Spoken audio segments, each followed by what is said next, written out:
إن الحمد لله نحمده ونستعينه ونستغفره ونؤمن به ونتوكل عليه ونعوذ بالله من شرور أنفسنا ومن سيئات أعمالنا من يهد الله فلا مضل له ومن يضلل فلا هادي له وأشهد أن لا إله إلا الله وحده لا شريك له وأشهد أن محمدا عبده ورسوله أما بعد فأعوذ بالله من الشيطان الرجيم وممن خلقنا أمة يهدون بالحق وبه يعدلون وقال رسول الله صلى الله عليه وسلم افترقت اليهود على 72 فرقة على 71 فرقة وافترقت النصارى على 72 فرقة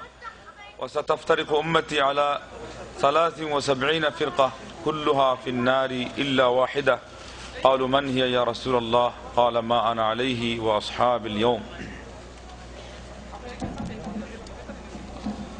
ليتك تحلو والحياة مريرة ليتك تحلو والأيام مريرة وليتك ترضى والأنام غضاب وليت الذي بيني وبينك عامر وبيني وبين العالمين خراب إذا صح منك الود يا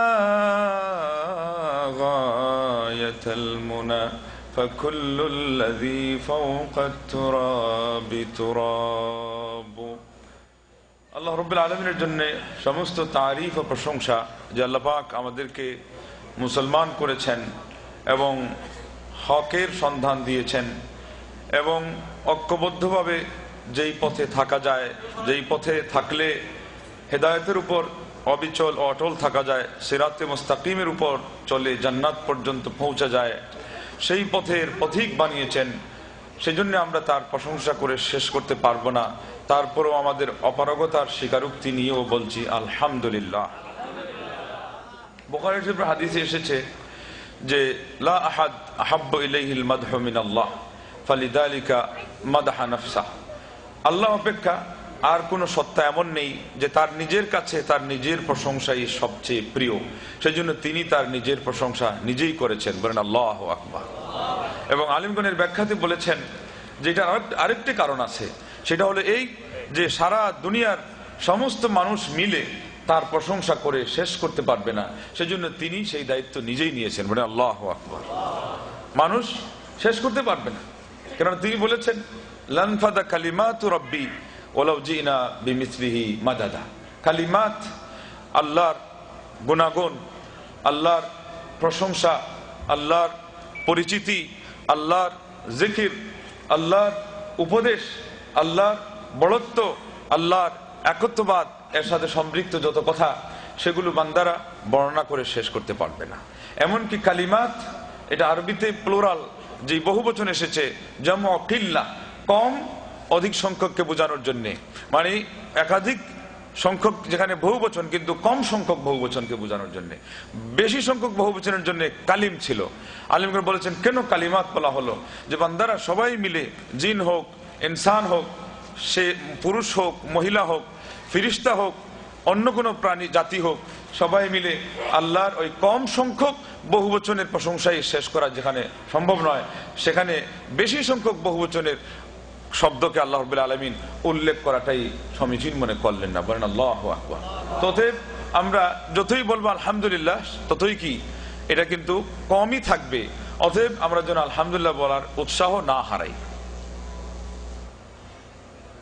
ইযা কানা শুকরি লিল্লাহি নি'মাতান আলাই ইয়াজিবু লিমিসলিহা শুকরু ফাকাইফা হুসুলুশ শুকরি ইল্লা বিফদলিহি ওয়া ইন তালাতিল আইয়াম ওয়াত্তাসালাল উমরু।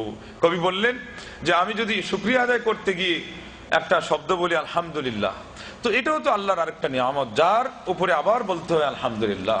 অতএব আমার পক্ষে আল্লাহর শুকরিয়া আদায় করা সম্ভব নয়। আমার আয়ু যতই বৃদ্ধি পাক, আমার সময় এবং আমার জীবনের সেই দিন রজনীর সংখ্যা যতই বেশি হোক, আল্লাহু আকবার। তো সেই জন্যই আলহামদুলিল্লাহ বলবেন। এবং আল্লাহ পাক যে আমাদেরকে হেদায়েত করেছেন, সাহাবারা যেমন বলতেন আলহামদুলিল্লাহ আল্লাযী হাদানা লিহাদা ওয়া মা কুন্না লিনাহতাদিয়া লাউলা আন হাদানা আল্লাহ। তারা বলতেন, আল্লাহ নবী সাল্লাল্লাহু আলাইহি ওয়াসাল্লাম তাদের সাথে বলতেন, লাউলাল্লাহু মাহতাদাইনা ওয়ালা সাল্লাইনা ওয়ালা তাসাদ্দাকনা।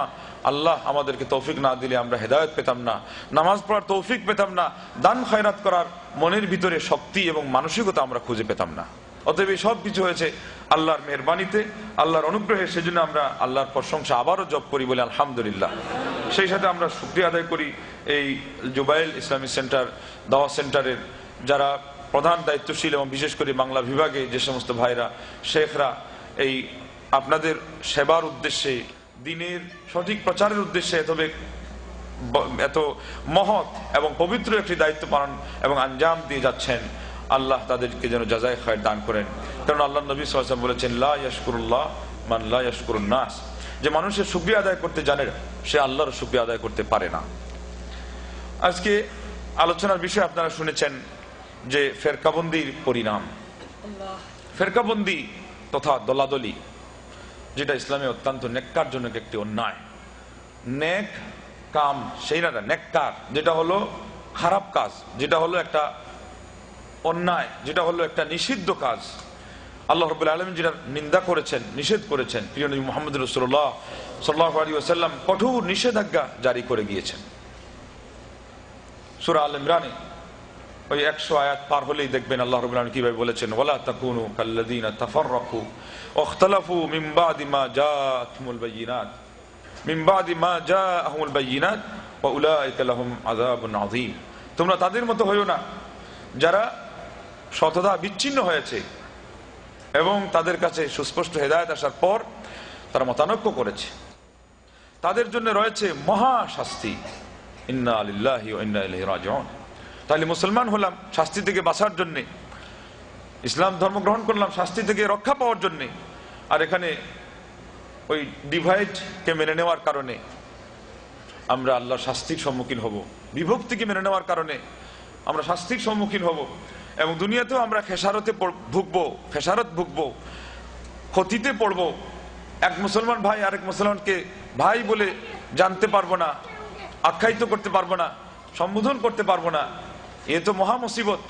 তো সেই জন্যে আসুন আমরা এই মতানৈক্য এবং দলাদলি, ফেরকাবন্দি, এটার ইসলামে কি অবস্থান রয়েছে সেটা নিয়ে আলোচনা করবো। আল্লাহ রাব্বুল আলামিন কোরআন কারীমের মধ্যে ইরশাদ করেছেন, ওয়া মিম্মান খালাকনা উম্মাতুন ইয়াহদুনা বিল হাক্কি ওয়া বিহি ইয়াদিলুন। সূরা আরাফের 181 নম্বর আয়াত, যে আমি যাদেরকে সৃষ্টি করেছি তাদের মধ্যে একটি জাতি তথা একটি গ্রুপ, একটি দল, জনসমষ্টি রয়েছে যারা হকের পথ ধরে চলে এবং হকের পথ অনুসরণ করে, হকের অনুসন্ধান নেয় এবং হকের নির্দেশনা গ্রহণ করে, এরই মাধ্যমে তারা ফয়সালা দেয়। হকের কথা যখন আসলো তখন একের কথাও আসলো, এবং উম্মাহ গ্রুপ, দল, কিন্তু একটি দল। আল্লাহু আকবার। এখান থেকে আমরা বুঝতে পারি হকের সাথে ঐক্য অতপ্রেতভাবে জড়িত। যেমন ঐক্যের সাথে, ঐক্যটা যদি আমাদের মূলনীতিকে কেন্দ্র করে হয়, কোরআন ও সুন্নাহ, তবে সেখানে আপনার হকটাও নিশ্চিত। আল্লাহু আকবার, বলেন আলহামদুলিল্লাহ। সবসময় মনে রাখবেন দুটি জিনিস একটার সাথে আরেকটা লাগানো আছে, হকের সাথে ঐক্য আর ঐক্যের সাথে হক। অতএব এর বিপরীতে আরেকটা এই ধরনের আরেকটা ব্যাপার হতে পারে যে বাতিলের সাথে মতানৈক্য এবং দ্বন্দ্ব এবং দলাদলি, আর দলাদলির সাথে বাতিল। মনে থাকবে তো ইনশাআল্লাহ। হকের সাথে ঐক্য, বিশেষ করে যদি, আর ঐক্যের সাথে হক অবশ্যই থাকবে যদি এই ঐক্যটা হয় ইসলামের প্রাথমিক যুগের, সোনালী যুগের নবী সাল্লাল্লাহু আলাইহি ওয়াসাল্লাম যে আদর্শে সাহাবায়ে কেরামদেরকে রেখে গিয়েছিলেন তার সাথে, তাইলে অবশ্যই আল্লাহ পাক আপনার মাঝে হককে রেখেই দিবেন। কেননা আপনি আল্লাহ রাব্বুল আলামিনের নির্দেশ মেনেছেন, যেখানে তিনি হকের সাথে ঐক্যের সাথে হককে জড়িয়ে দিয়েছিলেন। অতএব আল্লাহ পাক আপনাকে মুসলিম যে হকপন্থী জামাত তার থেকেও বিচ্যুত হওয়ার জন্য তিনি আপনাকে এইভাবে ছেড়ে দিবেন না, এবং হক থেকে আল্লাহ আপনাকে বঞ্চিত এবং মাহরুম করবেন না, বলেন আলহামদুলিল্লাহ। কিন্তু এর বিপরীতে দলাদলিতে যেই মানুষে ফেসে যাবে সেই মানুষকেই বাতিলে পড়তে হয়, আর বাতিলের মধ্যে যেই মানুষই চলে যায় তাকে অবশ্যই দলাদলিতে ফেসে যেতেই হয়। নবী মুহাম্মদ রাসূলুল্লাহ সাল্লাল্লাহু আলাইহি ওয়াসাল্লাম বলেছেন যে বনী ইসরাইলদের কথা বলতে গিয়ে আমাদেরকে ভবিষ্যৎবাণী করেছেন, সতর্ক করতে গিয়ে যে ইহুদরা 71 দলে বিভক্ত হলো, খ্রিস্টানরা 72 দলে বিভক্ত হলো, আমার উম্মত 73 দলে বিভক্ত হবে, তাদের সবাই জাহান্নামে যাবে, একটি মাত্র দল জান্নাতি থাকবে। সাহাবাগণ জিজ্ঞেস করলেন অধীর আগ্রহে, তারা কারা? নবী সাল্লাল্লাহু আলাইহি ওয়াসাল্লাম বলে দিলেন, আজকের দিনে আমি এবং আমার সাহাবাগণ যে আদর্শের উপর অটল আছি, ওই আদর্শের উপর যারা কিয়ামতের আগ পর্যন্ত অটল থাকবে তারাই জান্নাতি হবে। আর এর বিপরীতে যারা এই আদর্শচ্যুত হবে এবং দলাদলির মাধ্যমে তারা বিভক্ত হয়ে যাবে, এদের থেকে দূরে সরে যাবে, এদেরকে আলাদা করে তারা অন্য কোনো দলে তারা সেখানে দলবদ্ধ হবে, তারা সবাই জাহান্নামী হয়ে যাবে। বলেন ইন্না লিল্লাহি ওয়া ইন্না ইলাইহি রাজিউন। তবে আমরা বুঝতে পারলাম যে আয়াত এবং হাদিস আমাদেরকে নির্দেশ করছে যে ফেরকাবন্দি থেকে বাঁচার একমাত্র উপায় হলো ঐক্যবদ্ধ হয়ে থাকা, এবং ঐক্যবদ্ধ হয়ে থাকার ইস্যু হলো হক। হকটা আছে কুলিল হাক্কু মির রাব্বিকুম, বলে দাও যে হক আসে তোমাদের প্রতিপালকের পক্ষ থেকে, আল্লাহর পক্ষ থেকে হক আসে। আল্লাহু আকবার। আর সেই হকটা বাস্তবায়ন করে দেখিয়ে দিয়েছেন নবী মুহাম্মদ রাসূলুল্লাহ সাল্লাল্লাহু আলাইহি ওয়াসাল্লাম তার সাহাবায়ে কেরামদেরকে সঙ্গে নিয়ে, এবং তাদের পরবর্তী তাবেঈন এবং তবে তাবেঈনরা নিরঙ্কুশভাবে সেই হকটা তারা পালন করে গিয়েছেন। হকের আদর্শের উপর তারা তাদের জীবনকে গড়ে গিয়েছেন, এবং সাহাবাদের দল, সম্পূর্ণ সাহাবাদের দল এক বৈঠকে না হলেও সার্বিকভাবে সবাই কিন্তু জান্নাতের সুসংবাদ পেয়ে দুনিয়া থেকে তারা বিদায় নিয়েছেন। মানে আলহামদুলিল্লাহ। অতএব আমরাও যদি সাহাবাদের ওই আদর্শ ধরে চলতে পারি, ইনশাআল্লাহ আল্লাহর জাতের উপর আশা রাখতে পারি আমরা, এবং আশা করে আমরা বলতে পারি আল্লাহ পাক আমাদেরকেও জান্নাতের পথিক এবং জান্নাতের অধিবাসী বানাবেন। কি বলেন, আশা রাখতে পারি কি পারি না? ইনশাআল্লাহ আল্লাহর কাছে আমরা এই দোয়া করি যে আল্লাহ তুমি আমাদেরকে তৌফিক দাও, এবং তুমি আমাদেরকে তৌফিক দাও এবং সেই সাথে জান্নাতীও বানাও। বলেন আল্লাহুম্মা আমিন। এবং আজকে যারা এই আলোচনায় অংশ নিয়েছেন এবং যারা পরবর্তী পর্যায়ে আলোচনা শুনবেন, তাদের সবার মনের ভিতরে হে আল্লাহ তুমি হকের একটি আকর্ষণ সৃষ্টি করে দাও। এই হকের চুম্বক আকর্ষণে তারা যেন সেখানে এসে হকের মোহনা এসে, হকের ছত্রছায়া এসে, ইসলামের প্রকৃত ইসলামের সুশীতল ছায়া তুলে এসে তারা দুনিয়াতে ঐক্যবদ্ধভাবে মুসলিম মিল্লাতের যে হকপন্থী দল আছে তাদের সঙ্গ দিয়ে তারা যেন তোমার দিনের কাজ, তোমার সঠিক ঈমান এবং সঠিক আকীদা পোষণ করে এবং সুন্নতি তরিকা অনুযায়ী আমল করে এবং তোমার ইচ্ছা অনুযায়ী তাদের আখলাককে সুসজ্জিত করে, তাদের চরিত্রকে সুন্দর করে আল্লাহ তারা নিজেরাও যেন জান্নাতি হয়ে যেতে পারে। অন্যান্য মুসলমান ভাইদেরকেও যারা আজকে ইসলামের দাবি করেও অন্যদিকে চলে গেছেন, বহু দূরে চলে গেছেন, অথচ তারা জান্নাতের এই যে সুবাদে তারা আজকে আকৃষ্ট হচ্ছেন না, অন্যদেরকেও তারা যেন আকৃষ্ট করতে পারেন। আল্লাহ সেই তৌফিক দেন। বলুন আল্লাহুম্মা আমিন। আরো একটা আয়াত ভূমিকাতে না বললেই নয়। কাল কিয়ামতের দিন একদল মানুষের চেহারা সমুজ্জ্বল হবে এবং সাদা হবে, আর একদল মানুষের চেহারা কালো হয়ে যাবে। তাদের ব্যাখ্যাতে ইবনে আব্বাস রাদিয়াল্লাহু আনহু বলেছেন, উজুহু আহলি সুন্নতি ওয়াল জামাআহ। এটাও বলতে পারতেন, এবং এটা বললেও মৌলিক কথা আদায় হয়ে যেত যে আহলুস সুন্নাহ, কিন্তু না, ওয়াল জামাআহ বলেছেন। ও তাসওয়াদু উজুহ, একদল মানুষের চেহারা কালো হবে, এদেরকে এটা বলে দিতে পারতেন আহলুল বিদআহ, কিন্তু ইবনে আব্বাস বলছেন না, আহলুল বিদআতি ওয়াল ফুরকা। আল্লাহু আকবার। তাফসীর ইবনে কাসির খুলে দেখেন, বলছেন ইয়াউমা তাবিয়াদু উজুহুন ওয়া তাসওয়াদু উজুহ। আল্লাহ পাক বলেছেন, ওই যেটা একটু আগে পড়েছিলাম আয়াত সূরা আলে ইমরানের, ওইটারই একটু পরে মহান রব্বুল আলামিন বললেন যে একদল মানুষের চেহারা সমুজ্জ্বল হবে, সাদা হবে, আর একদলের কালো হবে। ইবনে আব্বাস রাদিয়াল্লাহু আনহু বললেন, যাদের চেহারা সাদা হবে তারা আহলুস সুন্নাহ, নবী সাল্লাল্লাহু আলাইহি ওয়াসাল্লামের সুন্নতির অনুসারী, সুন্নতি পথের পথিক। শুধু তাই না বলে ক্ষান্ত হন নাই, ওয়াল জামাআহ। বলেন আল্লাহু আকবার। এবং মুসলিম জামাতের যারা হকপন্থী দল তাদেরও সঙ্গী। বলেন আল্লাহু আকবার। ঠিক যাদের চেহারা কালো হবে আহলুল বিদআহ, এটা বললেও হয়ে যায়, বেদাতপন্থীদের চেহারা কালো হবে। এরও আগে শিরিকপন্থীদের, কুফুরপন্থীদের, নেফাকপন্থীদের, জিন্দিকদের, মুরতাদদের চেহারা তো কালো হবেই হবে। কিন্তু এই আয়াতে ইবনে আব্বাস রাদিয়াল্লাহু আনহু, যিনি রাইসুল মুফাসসিরিন, তুরজুমানুল কোরআন, কোরআনের মুখপাত্র এবং এক বাক্যে সমস্ত মুফাসসির কুলের যিনি সেরা, তিনি বলে দিলেন যে যাদের চেহারা কালো হবে, ওখানে যেমন সাদা চেহারা মানুষ হবে সুন্নাহপন্থী এবং ঐক্যবদ্ধ হকপন্থী মুসলমানদের সাথে তাদের, ঠিক তদ্রূপ যাদের চেহারা কালো হবে তারা একদিক থেকে হবে বেদাতপন্থী, অপর দিক থেকে হবে হকপন্থী মুসলমানদের থেকে বিচ্ছিন্ন, যারা ডিভাইডেড হয়েছে, যারা দলাদলিতে বিভক্ত হয়ে আসল আহলুস সুন্নাহ থেকে দূরে সরে পড়েছে। বলেন ইন্না লিল্লাহি ওয়া ইন্না ইলাইহি রাজিউন। তবে আমাদেরকে সাবধান থাকতে হবে কিভাবে মানুষ দূরে সরে যায়, কিভাবে মানুষ বিভক্ত হয়ে যায় যখন ইসলামের যে সরল সোজা যে আদর্শ আছে সেটা থেকে তারা দূরে সরে যায়।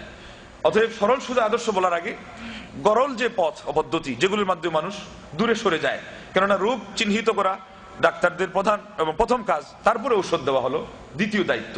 তাইলে আজকে আমরা সেই জিনিসগুলো ইঙ্গিতে বলবো, সংক্ষেপে বলবো কিভাবে মানুষ বিভ্রান্ত হয়। নবী মুহাম্মদ রাসূলুল্লাহ সাল্লাল্লাহু আলাইহি ওয়াসাল্লাম দুনিয়া থেকে চলে গেলেন সারা জীবনের ত্যাগ দিয়ে, সাহাবায়ে কেরামদেরকে একই দলভুক্ত, একই জামাতভুক্ত রেখে এবং হকের উপর অটল রেখে। কিন্তু জানেন যে অনেক কিছু হবে, ভবিষ্যৎবাণী তার মুখ নিঃসৃত অনেক কথা বের হয়েছে। হুযায়ফা ইবনে ইয়ামান রাদিয়াল্লাহু তাআলা আনহু তিনি বলেছেন, মানুষ ভালো কথা জিজ্ঞেস করতাম, আমি খারাপটা জিজ্ঞেস করতাম, মানে ফিতনা ফাসাদের কথা, মাখাফাতা আন আকা ফি, যেন আমি সেখানে না পড়ি, আমি যেন সেটাতে আক্রান্ত না হই। বুখারী শরীফের হাদিস। তো আল্লাহ নবী সাল্লাল্লাহু আলাইহি ওয়াসাল্লাম আমাকে বলে দিতেন, সাবধান হওয়ার কথা বলতেন, এবং ওই হাদিসে যে সাবধান হওয়ার কথা বলেছেন এটা হলো খারিজি ফিতনা থেকে সাবধান হওয়ার কথা বলেছেন, যাকে এক বাক্যে আমরা বলতে পারি মুসলিম মিল্লাতের হকপন্থীদের আদর্শ থেকে বেরিয়ে পড়া একটা দল। আর এটাই একটা দল দেখা যায় যাদের নামে এবং কাজে আজকে বিশেষ কোনো পরিস্থিতি পাওয়া যায় না, যার ফলে তাদের জীবাণুটা এত বেশি ব্যাপক যে বিভিন্ন দলের মধ্যে তাদের জীবাণু পাওয়া যায়। এমনকি হুবহু তাদের বিপরীতে প্রথম পর্যায়ে তাদের জন্মলগ্নে যে বিপরীত পার্টি ছিল শিয়া বা রাফিজি, ওদের মধ্যেও তাদের কিছু স্বভাবও পাওয়া যায়। এবং বিচ্ছিন্ন ঘটনায় আরবে অনারবে বিভিন্ন জায়গায় এই খারিজি সম্প্রদায়ের কিছু স্বভাব সব জায়গায় দেখা যায়, যত্রতত্র ছড়িয়ে আছে, ছিটিয়ে আছে। আর আলেমগণ বলেছেন লিকুল্লি কওমিন উররাসু, প্রত্যেকটা সম্প্রদায়ের কিন্তু উত্তরাধিকারী থাকেই থাকে। অতএব নাম থাক আর না থাক উত্তরাধিকারী আছেই। আর এই সম্প্রদায়টার নিন্দা আল্লাহ নবী সাল্লাল্লাহু আলাইহি ওয়াসাল্লাম এত বেশি করেছেন যে তার মুখ দিয়ে মানে গালমন্দের শব্দ তো কখনো বের হয় নাই। বুখারী শরীফের হাদিসে আসছে তিনি অশ্লীল কথাকে বলতেন তো না, উদ্ধৃতিমূলক ভাবে অমুক বলেছে সেটাও তিনি বলতে পছন্দ করতেন এবং বলতেন না। বলেন আল্লাহু আকবার। এত পুত্র পবিত্র চরিত্রের অধিকারী ছিলেন নবী মুহাম্মদ রাসূলুল্লাহ সাল্লাল্লাহু আলাইহি ওয়াসাল্লাম। কিন্তু মাত্র একটা জায়গায় উদাহরণ দিতে গিয়ে পাশ কেটে এসে বলেছিলেন কুকুর শব্দটা, যে ব্যক্তি তার হাদিয়ার উপর ফিরত আসে সেজন্য ওই কুকুরের মতো যে তার লালা বের করে আবার ফিরত আসে, এই শেষ। আর একটা জায়গায় পাওয়া যায়, ওটা হলো উদাহরণ দিতে গিয়ে বলে গেছেন একটু সাইড কেটে, একটা জায়গায় পাওয়া যায় না, ওই লোকগুলোকে তিনি খিলাফ নামে আখ্যায়িত করে ছেড়েছেন। বলে আল্লাহ আল্লাহ আল্লাহ, এরা কারা?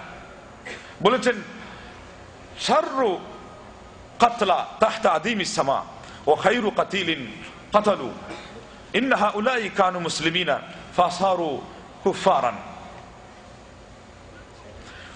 বললেন যে সর্বাপেক্ষা নিকৃষ্ট হত্যাকৃত ব্যক্তি, আর এদেরকে যারা হত্যা করবে তারা সর্বাপেক্ষা উৎকৃষ্ট মানুষ হবে। এরা ছিল মুসলমান, হয়ে গেছে কাফির।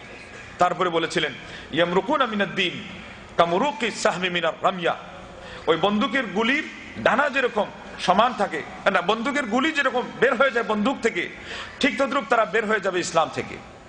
ইয়াকতুলুনা আহলাল ইসলাম ওয়া ইয়াদাউনা আহলাল আওসান, তারা মুসলমানদেরকেই হত্যা করবে এবং বিধর্মীদেরকেই তারা সংরক্ষণ করে রাখবে। আজকেও হচ্ছে। এই জন্য দেখবেন খারিজিদের স্বভাব ছড়িয়ে আছে সিরিয়ার মাটিতে যারা কাজ করছে, এরা খারিজিদের বিপরীত পার্টি ছিল তাদের মূল। ইসমাইলি, এরও আগে ইসনা আশারিয়া এবং জাইদিয়া ওদের মূলের মূল। তো ইসমাইলি থেকে আসছে নুসাইরি, আর এরা হলো ইবাদিয়া রাফিদি, এদের আশপাশের লোক।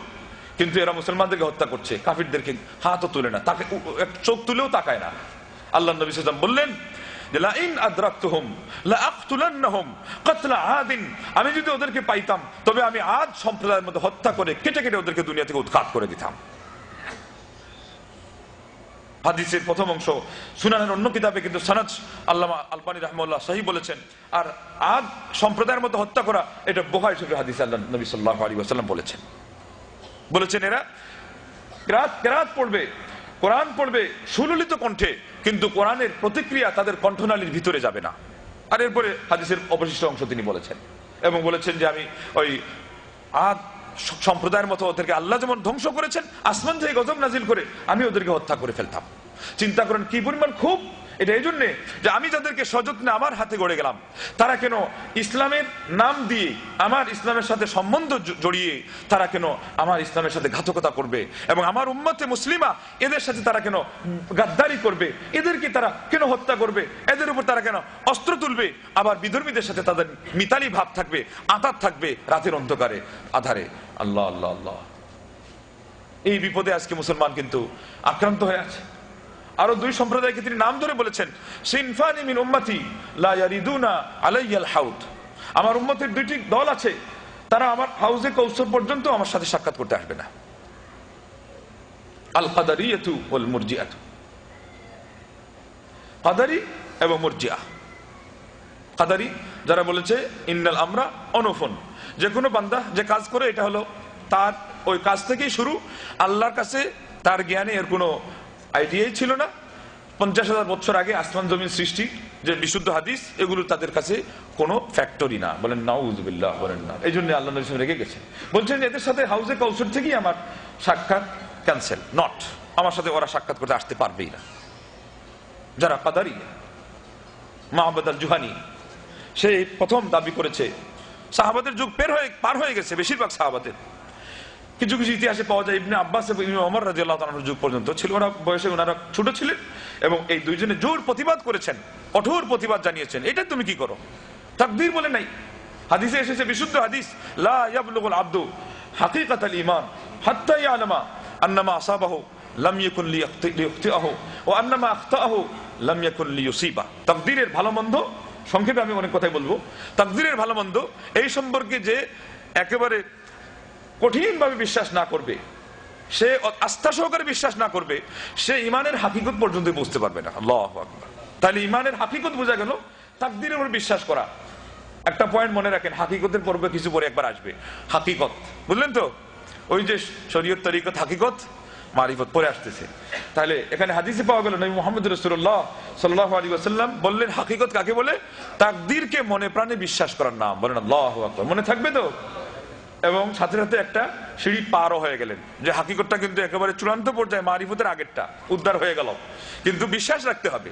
না রাখলে তো মাহবুদ আল জুহানির জাহান্নামে পড়ে যাবেন, যে আল্লাহ নবী সাল্লাল্লাহু আলাইহি ওয়াসাল্লাম বলছেন সে হাউজে কাউসার পর্যন্ত আসবে না, এবং তার অনুসারীরাও না, আমার সাথে ওদের দেখা সাক্ষাতের কোনো সুযোগ নেই। বলেন ইন্না লিল্লাহি ওয়া ইন্না ইলাইহি রাজিউন। এরা হলো কাদারিয়া, বলে যে কোনো তাকদীর বলতে কিছু নেই।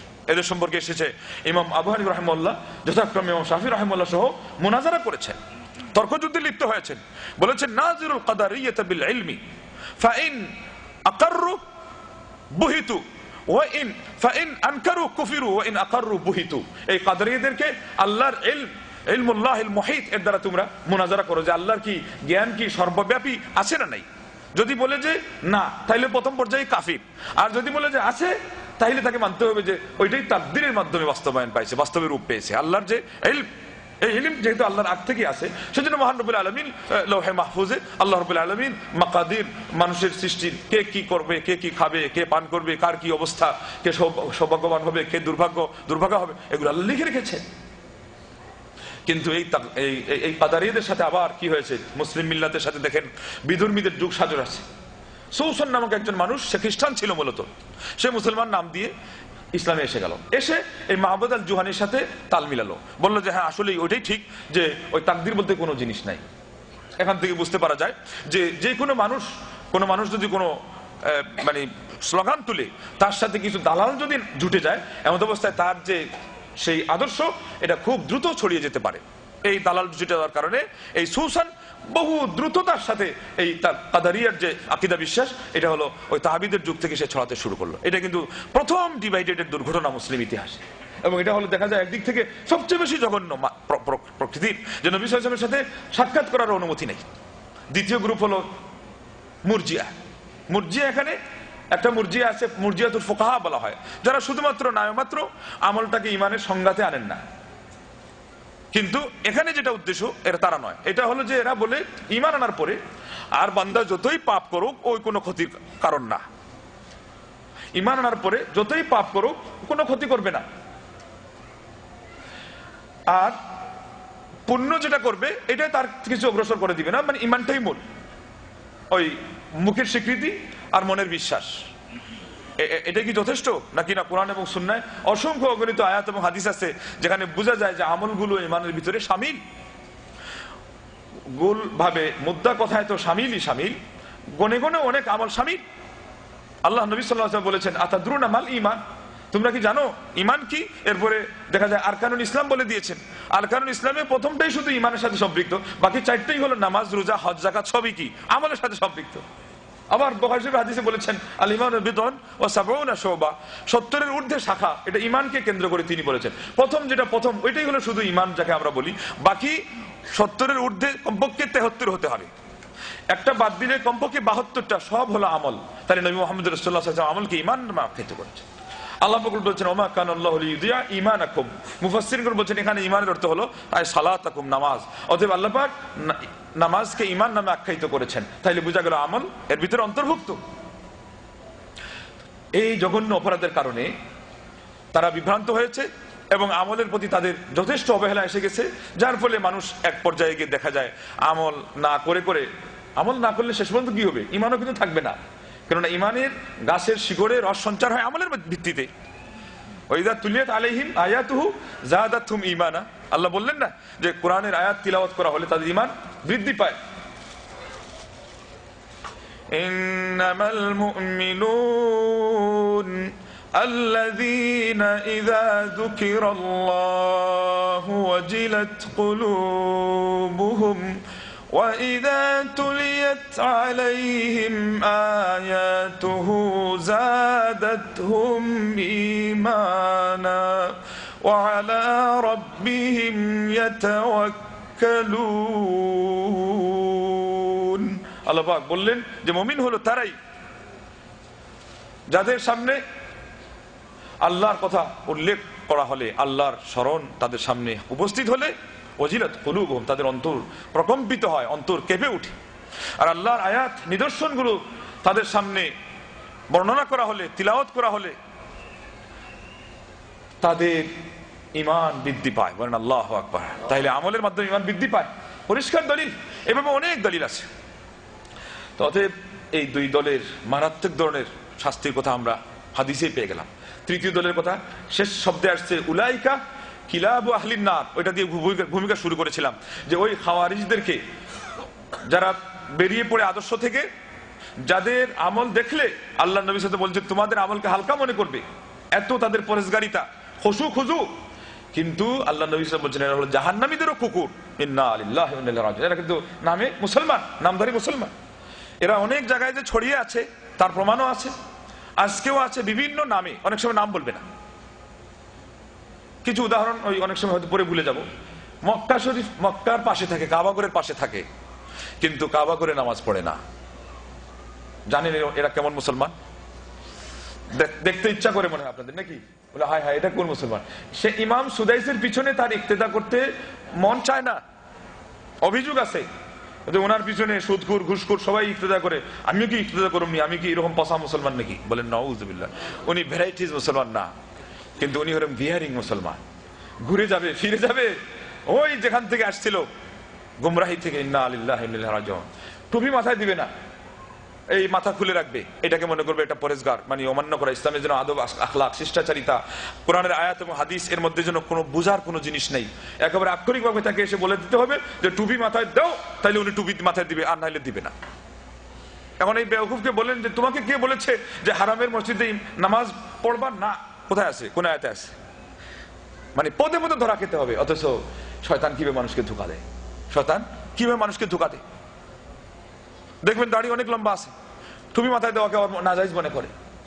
এবং আলেম সমাজ যে জিনিসকে তারা ইসলামের ভিতরে মনে করে, তারা এটাকে বাইরে মনে করে। আপনার যে কোনো মানুষের ঘরে দাওয়াত খেতে যাবে না, অথচ ইসলামের মাসআলা হলো আপনি একজন মানুষের ঘরে যদি আগ থেকে না জানেন যে তার 100 ইনকাম হারাম অথবা বেশিরভাগ হারাম, তাহলে ওই তার মানে চোখে অঙ্গুলি দিয়ে মানুষের সামনে গিয়ে আপনি বলবেন না, এই মিয়া তোমার এই ইনকাম টিনকাম কি রকম, কয় পয়সা হালাল কয় পয়সা হারাম, আমার যে সারা দুনিয়ার এত বড় পরেশগারের যে দাওয়াত দিছো, আগে ক তোমার ইনকাম কি পরিমাণ, হারাম কি পরিমাণ, হালাল। এটা আলিমগুলো বলছেন প্রশ্ন করাই তার জন্য বৈধ নয়। বলেন আল্লাহু আকবার। কিন্তু এই পরেশগারদের কাছে প্রশ্ন করার আগে সে যাবেই না, আর যদি যায় তাহলে প্রশ্ন করেই ছাড়বে। আপনি যত বড় মানে প্রিয় এবং উন্নত মানের খাদ্য তৈরি করেন না কেন, এই পরেশগারি তার কোনো মূল্য আছে? এটা লেগে গেছে ওইটার সাথে। এই জন্য তারা হয়তো বলবে আপনাকে খারিজি নাই তো, বলে না স্বভাব আছে। যদি এইভাবে যদি আপনি মাসআলা না নিতে যান, তাহলে তো আজকের যুগের হিরোইন, আফিং, অনেক মদ আছে, এটাকে হারামই বলতে পারবেন না। কেননা ওখানে বলে কারণে কারণ খাইছে, কারণ খাইবা কি দিয়া, যেই কারণে সেই কারণ, কারণ দেওয়া ছাড়িয়া কুল্লু মুস্কিরিন হারামুন। আল্লাহ নবী সাল্লাল্লাহু আলাইহি ওয়াসাল্লাম বলছেন প্রত্যেক নেশাজাত দ্রব্যই হলো হারাম। অতএব তোমার হিরোইনে যদি নেশা থাকে সেও হারাম হবে, তোমার বিরোইনে যদি নেশা থাকে সেও হারাম হবে। তুমি অন্য নামে ভিন্ন নামে সেটাকে যদি লেবেল দিয়ে ঢাকা দিতে চাও, ওখানে যদি নেশাজাত বস্তু থাকে তাহলে সে অবশ্যই হারাম হবে, এবং সে জর্দা হলেও হারাম হবে, সে তামাক হলেও হারাম হবে। কথা ঠিক না বেঠিক? অতএব এই স্বভাব যার মধ্যেই পাওয়া যাবে তার মধ্যেই সেই জিনিসটা আসে বর্তাবে। এমন পরহেজগার চিন্তা করে এবং আলিমদেরকে তুচ্ছতাচ্ছিল্য করে, সিদাইস কিছুই না, বিন বাজ এরা কিছুই না। এমনকি এদের ভিতরের গোপন কথা খুঁজ নিলে দেখবেন এরা এই সমস্ত আলিমদেরকে বরং কাফির জানে। বলে নাউজুবিল্লাহ। একটু পরে আসবে যার যে যত বাতিলপন্থী, যে যত বেশি বাতিলের মধ্যে ডুবা, তার ফতোয়াটা তত বেশি হকপন্থীদের ক্ষেত্রে আরো কড়া, মানে বিপরীত। যত বড় হকপন্থী আপনি হবেন, তত বড় বাতিলপন্থীর কাছে আপনি তত দ্রুত এবং তত বড় কাফির। আসবে, একটু পরে আসবে।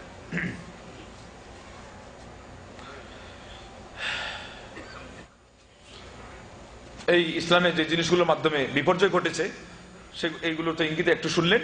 আকীদা বিশ্বাসের দিক থেকে রাজনৈতিকভাবে শেষ পর্যন্ত দুইটা গ্রুপ হয়ে গেল। ওসমান রাদিয়াল্লাহু আনহু হত্যাকে কেন্দ্র করে ওখানে আবার আব্দুল্লাহ ইবনে সাবা আল ইহুদি ঢুকেছিল। কাদারিয়াদের ক্ষেত্রে খ্রিস্টান ঢুকেছিল, এখানে ইহুদি। আব্দুল্লাহ ইবনে সাবা আল ইহুদি কিন্তু শিয়াদের জনক, এটা জানেন তো? শিয়াদের প্রতিষ্ঠাতা কিন্তু আব্দুল্লাহ ইবনে সাবা আল ইহুদি। এবং আজ পর্যন্ত ইরান সহ বিভিন্ন জায়গার শিয়ারা এটা স্বীকার করে যে আমাদের বড় একজন ধর্মীয় নেতা হলো আব্দুল্লাহ ইবনে সাবা আল ইহুদি। বলেন আল্লাহু আকবার। আর কি দরকার বাতিলপন্থী চিনার? গাছ তুমি কেমন, তোমার ফলে পরিচয়। ঠিক আছে না নাই? আব্দুল্লাহ ইবনে সাবা আল ইহুদি ওনাদের প্রতিষ্ঠাতা। যেমন গোলাম আহমদ কাদিয়ানির বড় একটা প্রতিষ্ঠাতা রাষ্ট্র হলো ব্রিটেন। তাদের আকীদার মধ্যে লেখা আছে যে ব্রিটেন রাষ্ট্রকে সদা সর্বদা শ্রদ্ধা করে যেতে হবে, তাজিম, ইজলাল এবং ইহতিরাম করে যেতে হবে। আল্লাহু আকবার। তাইলে কাদিয়ানি কত বড় মিথ্যা নবী, বুঝা গেল তো? গাছ তুমি কেমন, ফলে পরিচয়। তো এইভাবে করে আপনার এই আব্দুল্লাহ ইবনে সাবা আল ইহুদি এসে বললো, মুসলমান নামদারি মুসলমান হয়ে গেল। বললো আরে এত বড় সাহাবীকে হত্যা করা হলো, আর আলী রাদিয়াল্লাহু আনহু তার নিজের ওই মসনদ দিয়ে ব্যস্ত, অ্যাকশন নিচ্ছে না। এইদিকে আবার মুআবিয়া রাদিয়াল্লাহু তাআলা আনহু উনিও ন্যায়সঙ্গতভাবে পরিস্থিতি ওইদিকে বুঝতে পারছেন না। আলী রাদিয়াল্লাহু আনহু কোন জিনিসের শিকার হয়েছেন, তার ঘাড়ে যে গুরু দায়িত্ব আরোপ হয়েছে, এটা নিয়ে ইনি কিভাবে মানে কষ্ট করে যাচ্ছেন, এটা উনি বুঝতে পারছেন না। বিশেষ করে উনি আবার একজন বড় কূটনীতিবিদ, এবং ওনার মানে ওই আপনার ওই স্মৃতিশক্তি এবং ওনার চতুরতা এটা হলো অনেক বড়। উনি দাহিয়াতুল আরব, ওনার কাছে এটা ইজি। উনিও আবার ওই পক্ষে মত দিলেন যে না, এটা বিচার হওয়া দরকার। সিরিয়াতে উনি শুধু বিচার হওয়া দরকার বলেই দাবি করে রাখলেন না, একটা ওনার একটা প্যানেল একটা তৈরি করে ফেললেন, একটা প্যানেল তৈরি হয়ে গেল, গ্রুপ তৈরি হয়ে গেল। ওই জায়গাতে এসে আব্দুল্লাহ ইবনে সাবা আল ইহুদি রস জুগাতে থাকলো, আরে ওইটাই তো ঠিক, আমের মুহাম্মদ যে সুর তুলছে না ওইটাই আসল। আলী তো পদ পাইয়া দেখছি ইয়ে হয়ে গেছে, ভুলে গেছে। এত বড় সাহাবীর ঋণ পরিশোধ করার তার কাছে কোনো ব্যাপারই না। এই দিল রস জুগাইয়া মুসলমানদের মধ্যে ডিভাইডেড করে দিল। বিধর্মীরা বলেছে ডিভাইড অ্যান্ড রোল, তুমি ফাররিক তাসুদ, বিভক্ত করে দাও আর তুমি নেতৃত্ব মজা করে চালিয়ে যাও। এটা হলো তাদের থিওরি। আজকে তারা মুখে বলছে, কিন্তু বিগত দিন থেকে তারা এটা চালিয়ে আসতেছে। এইভাবে করে শেষ পর্যন্ত দুইটা দল হয়ে গেল, শিয়ানে আলী এবং খাওয়ারিজ। তারপরে আস্তে আস্তে খাওয়ারিজে আপনার হারুরিয়া থেকে হারুরা থেকে হারুরিয়া একদল তৈরি হয়ে গেল। মোট কথা ওই জায়গাতে আবার একটু পরে গিয়ে ওই যে আব্দুল্লাহ ইবনে সাবা ইহুদি, সে আবার ওই জায়গাতে পরবর্তী পর্যায়ে আরো দুইটা দল করে ফেললো। তার মানে এদের উদ্দেশ্য হলো বিভক্ত করা। আজকেও মুসলিম বিশ্বের মধ্যে আপনারা যদি চেয়ে দেখেন তো দেখবেন যে বিধর্মীদের মূল টার্গেটটা কি? শুধুমাত্র বিভক্ত করো, শুধুমাত্র বিভক্ত করো এবং মুসলমানদেরকে দুর্বল করে ফেলো। কেননা হাত যদি এরকম মুষ্টিবদ্ধ থাকে তাহলে কি পরিমাণ শক্তি, 10 আঙ্গুলির শক্তি একসাথে, সেই সাথে 2 হাতের শক্তি একসাথে হয়ে আরো অনেক বেড়ে গেল। কিন্তু যখন আপনি আলাদা করে ফেললেন, শক্তি থাকলো না। তো এইভাবে করে আব্দুল্লাহ ইবনে সাবা ইহুদির খেসারতে মুসলমানদের মধ্যে অনেক বিপর্যয় ঢুকে গেল। এরপরে আবার কিছুদিন পরে আপনার জাদ ইবনে দিরহাম আরেকজন পণ্ডিত বের হয়ে গেল। জাদ ইবনে দিরহাম খুব সম্ভব এই লোকটাই হাসান বসরি ক্লাস থেকে দূরে সরে গেল। এরপরে তার সাথে আরেকটা অথবা অন্য কোনো লোক, কিন্তু দ্বিতীয় যে লোকটা এটা হলো আমর ইবনে উবাইদ। এই দুইজন মিলে আল্লাহ রাব্বুল আলামিনের কোনো আসমা এবং সিফাত বলতে কিছু নাই। এটা খুব মনে রাখার ব্যাপার, কারণ আপনারা তাওহীদ যে শিখেন, এই দেশের তাওহীদ যেটা শিখেন, তার প্রধান একটা পয়েন্ট হলো আমাদের দেশের তাওহীদ থেকে ডিফারেন্স, যে এখানে আসমা সিফাতের উপর জোর দেওয়া হয়। এটা কিন্তু গুরুত্বপূর্ণ একটা পার্ট, আসমা ও সিফাত। এটা না থাকলে আপনারা বুঝবেন পরে যে তাওহীদ স্বীকার করারই কিছু নেই। যেই মানুষের কোনো আকার আকৃতি নাই, যে মানুষের সৌন্দর্য নাই, যেই মানুষের কোনো চিত্র নাই, সেই মানুষের অস্তিত্বই তো মূলত কি নাই। এবং ওই মুতাজিলাদের আরেকটা মারপেচের মধ্যে দেখবেন যে আপনার ইমাম রাজি রাহিমাহুল্লাহ ওই মারপেচে পড়ে গেছিলেন। উনি বলছিলেন যে আল্লাহর জাত থেকে আল্লাহর উজুদ আলাদা। এটা একটা মানে দর্শনের বিদ্যা, সত্তা আর অস্তিত্ব এটা কিন্তু আলাদা করার কোনো কথা নাই, কিন্তু একদল এসে এটা করছে। তো ইমাম রাজি এটা বলেই কিন্তু উনি পৌঁছে গেছেন বিরাট পর্যায়ের, বহু দূরে চলে গেছেন। উজুদ বলার পরে উনি বলছেন জাতটা হলো জৌহর, এটা হলো ওনার ফালসাফি পরিভাষা, আর আল্লাহর উজুদটা হলো আরদ, এটা হলো সিফাত গুণ দিয়ে উনি বলছেন যে জাতের সাথে উজুদের সম্পর্ক নাই। অতএব আপনি যদি বলেন যে আল্লাহ আছেন কিন্তু আসমা ও সিফাতের দরকার নেই, তাও যথেষ্ট, বলেন নাউযুবিল্লাহ। কিন্তু আহলুস সুন্নাহ ওয়াল জামাতের কথা হলো আল্লাহ আছেন এই কথা আপনার পক্ষ থেকে স্বীকৃতি আমরা তখন নিব, গ্রহণ করবো, তথা ইসলাম গ্রহণ করবে যখন আপনি আল্লাহর আসমা ও সিফাত সহ তাকে স্বীকৃতি দিবেন। কথা ঠিক না বেঠিক? চেহারা সহ স্বীকৃতি দিবেন, হাত সহ স্বীকৃতি দিবেন, এবং এগুলোকে তুলতাবিলও করবেন না, বলে কুদরতি হাত, কুদরতি চেহারা, যেইভাবে সেইভাবে, কিন্তু তার ধরন এবং পদ্ধতি সেটা আমি জানি না। হ্যাঁ, বিপর্যয় সৃষ্টি হয়ে গেছে আরেকটা লোক থেকে। এই যে এই লোকের সাথে পরে যোগ দিল জাহাম বিন সফওয়ান। জাহাম বিন সফওয়ান যোগ দিল এবং তার নামে হয়ে গেল জাহমিয়া গ্রুপ, যে যারা আসমা ও সিফাতকে অস্বীকার করে। প্রসঙ্গত উল্লেখ্য ইমাম ইবনে তাইমিয়া রাহিমাহুল্লাহ এটাও বলেছেন যে ইবনে সিনা এবং ফারাবি, এই দুইজনের নাম খুব প্রসিদ্ধ, এরা হলো দার্শনিক, এদের কথা পরে আসতেছে। এই দুইজনও আল্লাহর আসমা ও সিফাতের একটা জিনিসকে অস্বীকার করে না, যেমন জাহাম বিন সফওয়ান অস্বীকার করেছিল, এই দুইজনও অস্বীকার করেছে। এর বিপরীতে দাঁড়িয়ে গেল মুকাতিল বিন সুলাইমান খুরাসানে একজন লোক দাঁড়িয়ে গিয়ে বলল যে না, আপনারা কি কন আল্লাহর আসমা ও সিফাত নাই, আল্লাহর সবকিছু আছে এবং সৃষ্টিকুলের মতোই আছে, আপনাকে যাকে পছন্দ লাগে তার মতো আপনি ভাববেন, ওইটাই হলো আল্লাহর প্রকৃতি, বলেন নাউযুবিল্লাহ। এই ভুলের ভিতরে মাঝখানে ইমাম ইবনে তাইমিয়া রাহিমাহুল্লাহ এবং এরও আগের শেখুল ইসলাম আবু ইসমান আল হারাউই, আপনার ওই আফগানিস্তানের, ইনি ভারতবর্ষের একজন মুসলমানদের শিরোমুকুট এবং হাফিজুল হাদিস, তার সম্পর্কে এসেছে যে 1 মিলিয়ন হাদিসের তিনি হাফিজ ছিলেন। ইসলামের ইতিহাসে যারা 1 মিলিয়নের হাফিজ ছিলেন তার মধ্যে ইমাম আহমদ বিন হাম্বলের নাম আসে, আবুল আলিয়ার নাম আসে, ইমাম সুয়ুতির নাম আসে, আর ইমাম আবু ইসমাইল আল হারাবি রাহিমাহুল্লাহ এদের নাম আসে।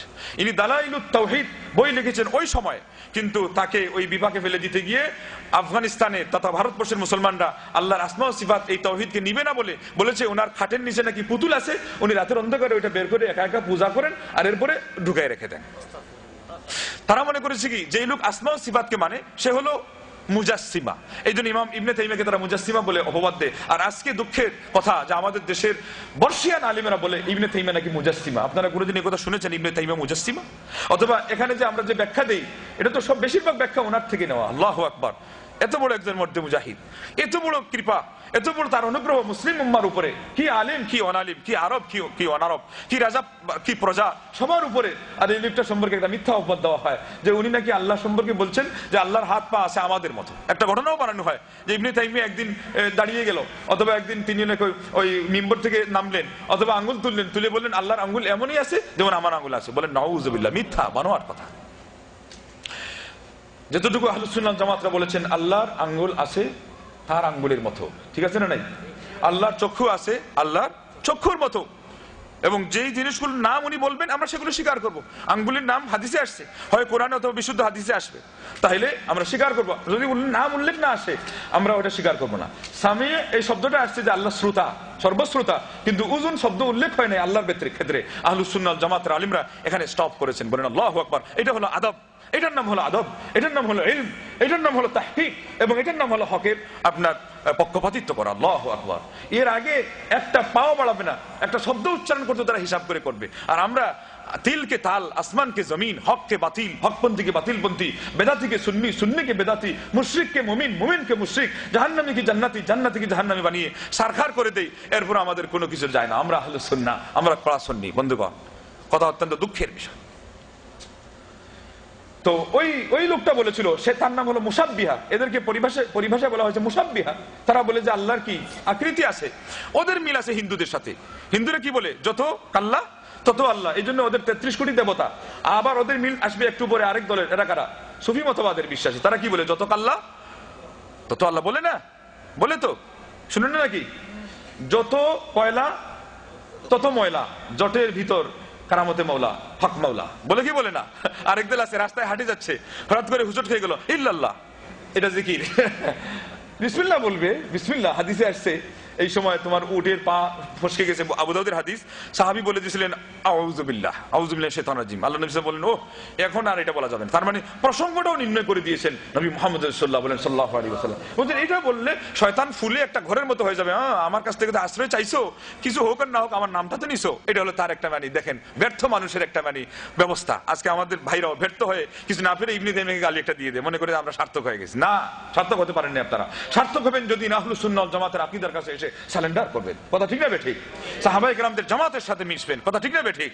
ইমাম আওজাই রাহিমাহুল্লাহ ইজমা বলেছেন কুন্না নাকুলু ওয়াস সাহাবাতু ইয়াকুলুন ইন্নাল্লাহা ফাওকা আরশিহি বাইনুন আন খালকিহি। আমরা বলতাম, সমস্ত সাহাবারা এক বাক্যে বলতেন যে আমাদের আল্লাহ আরশে আজিমের উপরে আছেন, সৃষ্টিকুল থেকে তার অবস্থানের দিক থেকে তিনি আলাদা। বলেন আল্লাহু আকবার। এই শব্দটা সমস্ত আলেমরা যারা সামান্য পরিভাষার আভাস বুঝতে আজ করতে পারেন, এটা হলো ইজমার শব্দ। কুন্না নাকুলু ওয়াস সাহাবাতু ইয়াকুলুন, আল্লাহু আকবার। এটা ইজমা। আসবে ফিকহের প্রসঙ্গ আর বলে দিবেন ইজমা, ইজমা, কিয়াস, কিয়াস। আহলে হাদিসরা কিয়াস মানে না, এরা গুমরাহ, এরা লামাযহাব। আসেন, আসল ইজমা কাকে বলে? কোন বিষয়ে আসল ইজমা? কোন ইজমাটা বেশি যুক্তিসঙ্গত, শক্তিশালী? সুফিয়ান ইবনে উয়াইনা, লাইস ইবনে সাদ, ইমাম মালিক এক বাক্যে বলেছেন যে আমির রুহা কামা জাআত, আল্লাহর আসমা সিফাতের প্রসঙ্গে যেই কথাটা যেইভাবে আসছে তোমরা সেইভাবে রেখে দাও। একটু আগে যেভাবে আহলুস সুন্নাহর পরিচিত আমি বললাম যে শব্দ যেখানে উল্লেখ হয় নাই স্টপ, কিন্তু যেই প্রসঙ্গ এসেছে ব্যাখ্যা দিতে তারা প্রস্তুত। কেননা আমার আল্লাহর পরিচিতি, এর চেয়ে গুরুত্বপূর্ণ জিনিস কি? এর চেয়ে স্বাদের জিনিস আর কি? এর চেয়ে আকর্ষণীয় বিষয় আর কি? এর চেয়ে বেশি ঈমান বৃদ্ধিকারী ইস্যু আর কি? এর চেয়ে বেশি আমার জীবনের সার্থকতা কোথায় যে আমি আল্লাহ সম্পর্কে পরিচিতি জানবো? বলেন আল্লাহু আকবার। মারিফাতুল্লাহ, এটার নাম হলো মারিফাতুল্লাহ। ওই যে ইঙ্গিতে তাদের পঞ্চম শ্রেণীর যে আপনার ইস্যু বলে মারিফত, এটা বলে সবার ঊর্ধ্বে রাখছে। মারিফত ইসলামে হলো সবার প্রথমে আপনি আল্লাহকে আগে চিনবেন, বিগিনিং। মহান রব্বুল আলামিনকে আপনি চিনুন, আল্লাহকে না চিনলে আপনি কিসের ইবাদত করবেন? সেজন্য ঈমানের প্রথম প্রসঙ্গই হলো জানা, চিনা। ফাআলাম আন্নাহু লা ইলাহা ইল্লাল্লাহ, জানতে হবে। এবং বিস্তারিতভাবে জানলে নামে, তার কাজে এই মানুষটার আপনি পরিচিতি জানলেন, তার বংশে, তার কিছু আপনার বায়োগ্রাফি, তার বায়োডাটা, সেগুলো সংগ্রহ করলে আপনি তার পরিচিতি জানলেন। মহান রব্বুল আলামিনের সাথে আমাদের এই যে পরিচিতি, যেটা ওইটার নাম হলো মারিফত। সেজন্য হকপন্থীদের কাছে প্রথম যে ক্লাস, প্রথম যে সিলেবাসের নাম, ওটার নামই হলো মারিফত। যেভাবে আল্লাহ সম্পর্কে এসেছে আপনি সেইভাবে বিশ্বাস করবেন। এর পরবর্তী পর্যায়ে মুসলমানদের মধ্যে সৃষ্টি হয়ে গেল আরো কিছু এইভাবে করে আপনার মুতাজিলা, এরাও কিন্তু একদিক থেকে তাকদীরকে অস্বীকার করে। তারপরে তারা বলে যে কোরআন হলো মাখলুক। এরপরে এটা বলে যে আল্লাহ রাব্বুল আলামিনকে কাল কিয়ামতের দিন দেখা অসম্ভব। এই যে আসমা সিফাতকে অস্বীকার করা শুরু করে দিল মুতাজিলা পণ্ডিতরা। এদের মধ্যে নাম আছে ইমাম ফখরুদ্দিন রাজিরও, আল্লামা জামাখশরীরও। কিন্তু ইনশাআল্লাহ পরবর্তীতে ওনাদের তওবার কথা আমরা উল্লেখ করব। ইমাম যাহাবী রক্ষা দিয়েছেন যে ওনারা কিভাবে তওবা করেছিলেন, উনি কবিতা আকারে সেটা আমাদেরকে শুনিয়েছেন। কিন্তু ওনাদের নাম ছিল মুতাজিলাদের মধ্যে, ওনারা অগ্রধা তাদের মধ্যে অন্তর্ভুক্ত ছিলেন। তো এইভাবে করে আপনার পরবর্তী পর্যায়ে মুসলমানদের মধ্যে দর্শনটা শুরু হয় অনেক আগে। মুসা নবীরও আমলের 6ষ্ঠ বা 7ম শতাব্দীতে একটা মানুষের নাম ছিল সুকরাত। এই সুকরাত এসে বলেছে এই পৃথিবী নিয়ে আমি গবেষণা করতে চাই, আমি যা দেখি না তা মানি না, আমার বুদ্ধিতে যা আসে না সেটা আমি গ্রহণ করতে রাজি না। ওই থিওরি হলো মুতাজিলাদের বড়, তাকদীমুল আকলি আলা নাকলি, বিবেকে যা ধরে না তা আমরা বিশ্বাস করি না। ওই থিওরিতে পড়েই মানুষ কিন্তু নাস্তিক হয়েছে সবচেয়ে বেশি নাস্তিক হয়েছে এই থিওরিতে পড়ে। তো উনি বললো যে দেখি খোঁজ নিয়ে দেখে সৃষ্টির এই দুনিয়ার মূল হলো এই যে বাস্তব জগৎ, যেটা এটা বিশেষ কিছু না। আলমে মিসালি আর একটা, যেখানে গেলে ওটা রূপ ধরবে, ওইটা হলো বলে আসল। এরপরে মূল ম্যাটেরিয়ালস উপাদানটা কি বলে পানি। তো মোটামুটি কিন্তু সে কিন্তু কাঁচাইছে, কিন্তু স্রষ্টা পর্যন্ত যেতে পারে নাই। এটা ওই রোমানীয়দের একটা ধাঁধা কৌতুকের মতো, যে মুরগি আগে জন্মেছে না ডিম। হ্যাঁ, এটা বলার তাদের উদ্দেশ্য ছিল শেষ পর্যন্ত কোনো সিদ্ধান্ত পাওয়া যাবে না, ততই বলা যাবে যে কি কোনোটারই কিছু নাই, যার যেটা ভালো লাগে তুমি বলো যে মুরগি আগে, তোমার ইচ্ছা হয় বলো ডিম আগে, কিন্তু এরপরে আর যাইও না। মানে এরপরে যেতে গেলে তো ঈমান আনতে হবে আল্লাহর উপরে। এটা হলো ফালসাফি, আপনার এই যে যারা দার্শনিক ইনাদের মূল কথা। ফালসাফি মূলত ফিলা সুফা থেকে আসে। ফিলা অর্থ মহব্বত, সুফা অর্থ হলো হেকমত। যিনি হেকমতকে মহব্বত করেন ওনার নাম হলো ফিলসফি, উনি হলেন আপনার ফিলোসফ। তো এই সুকরাতের পরে আসলেন আফলাতুন, এরিস্টটল, তারপরে আমাদের বিরাট বড়, আপনারা তো এটা নাম শুনলে পাগল হয়ে যাবেন, ইবনে সিনা। ওনার সাথে এসে কারামতি, তারামুথিয়াতে কারামতি, বাতিনিয়া, ইসমাইলিয়া, সুফি মতবাদ, তিনি ওই পরিবারের ছিলেন, ওই যেটা মিশরের হাকিম গোষ্ঠী ছিল, যারা ইবাদি, ওবায়দি, ফাতিমি, যারাই শবে বরাত জন্ম দিয়েছে। হ্যাঁ, এবার দেখেন ওই যে ফল তুমি কেমন বৃক্ষে পরিচয়, শবে বরাত এরা জন্ম দিয়েছে, ফাতিমিরা, মেহরাজ জন্ম দিয়েছে এরা, মিলাদ মাহফিল জন্ম দিয়েছে এরা, এদের সাথে সম্পর্ক ছিল ইবনে সিনা, আবার ওনার সম্পর্ক ছিল দর্শনের সাথে। দুইটার সমন্বয়ে ওনার এমন একটা অবস্থা হয়েছে যে ইমাম গাজালি উনি দার্শনিক থাকতেই বলে দিয়েছেন ইবনে সিনা কোনো মুসলমান না। আল্লাহু আকবার, আমার মুখের কথা না, ইমাম গাজালি খুঁজ নিয়ে দেখেন। আরেকজনকে বলেছেন উনি মুসলমান না, তার নাম হলো ফারাবি। কিন্তু আমাদের সমাজে গিয়ে দেখেন আলিয়া লাইনের সিলেবাসে ইনাদের নাম অত্যন্ত ভালোভাবে ফোকাস করা হয়, যে বড় বড় আপনার বড় বড় আল্লামা, এবং ইনাদের নামে আপনার বড় বড় হসপিটালের নাম রাখা হচ্ছে। জানি না ভাইরা কেন এই ইতিহাসগুলো খোঁজ নিয়ে দেখেন না যে ইবনে সিনার আসল অবস্থা কি। ইমাম রাজি, ইমাম জামাখশরী, আবুল আলাল মুআররি এরা তওবা করেছে, কিন্তু এটা তো এর তওবা তো সাব্যস্ত হয় নাই।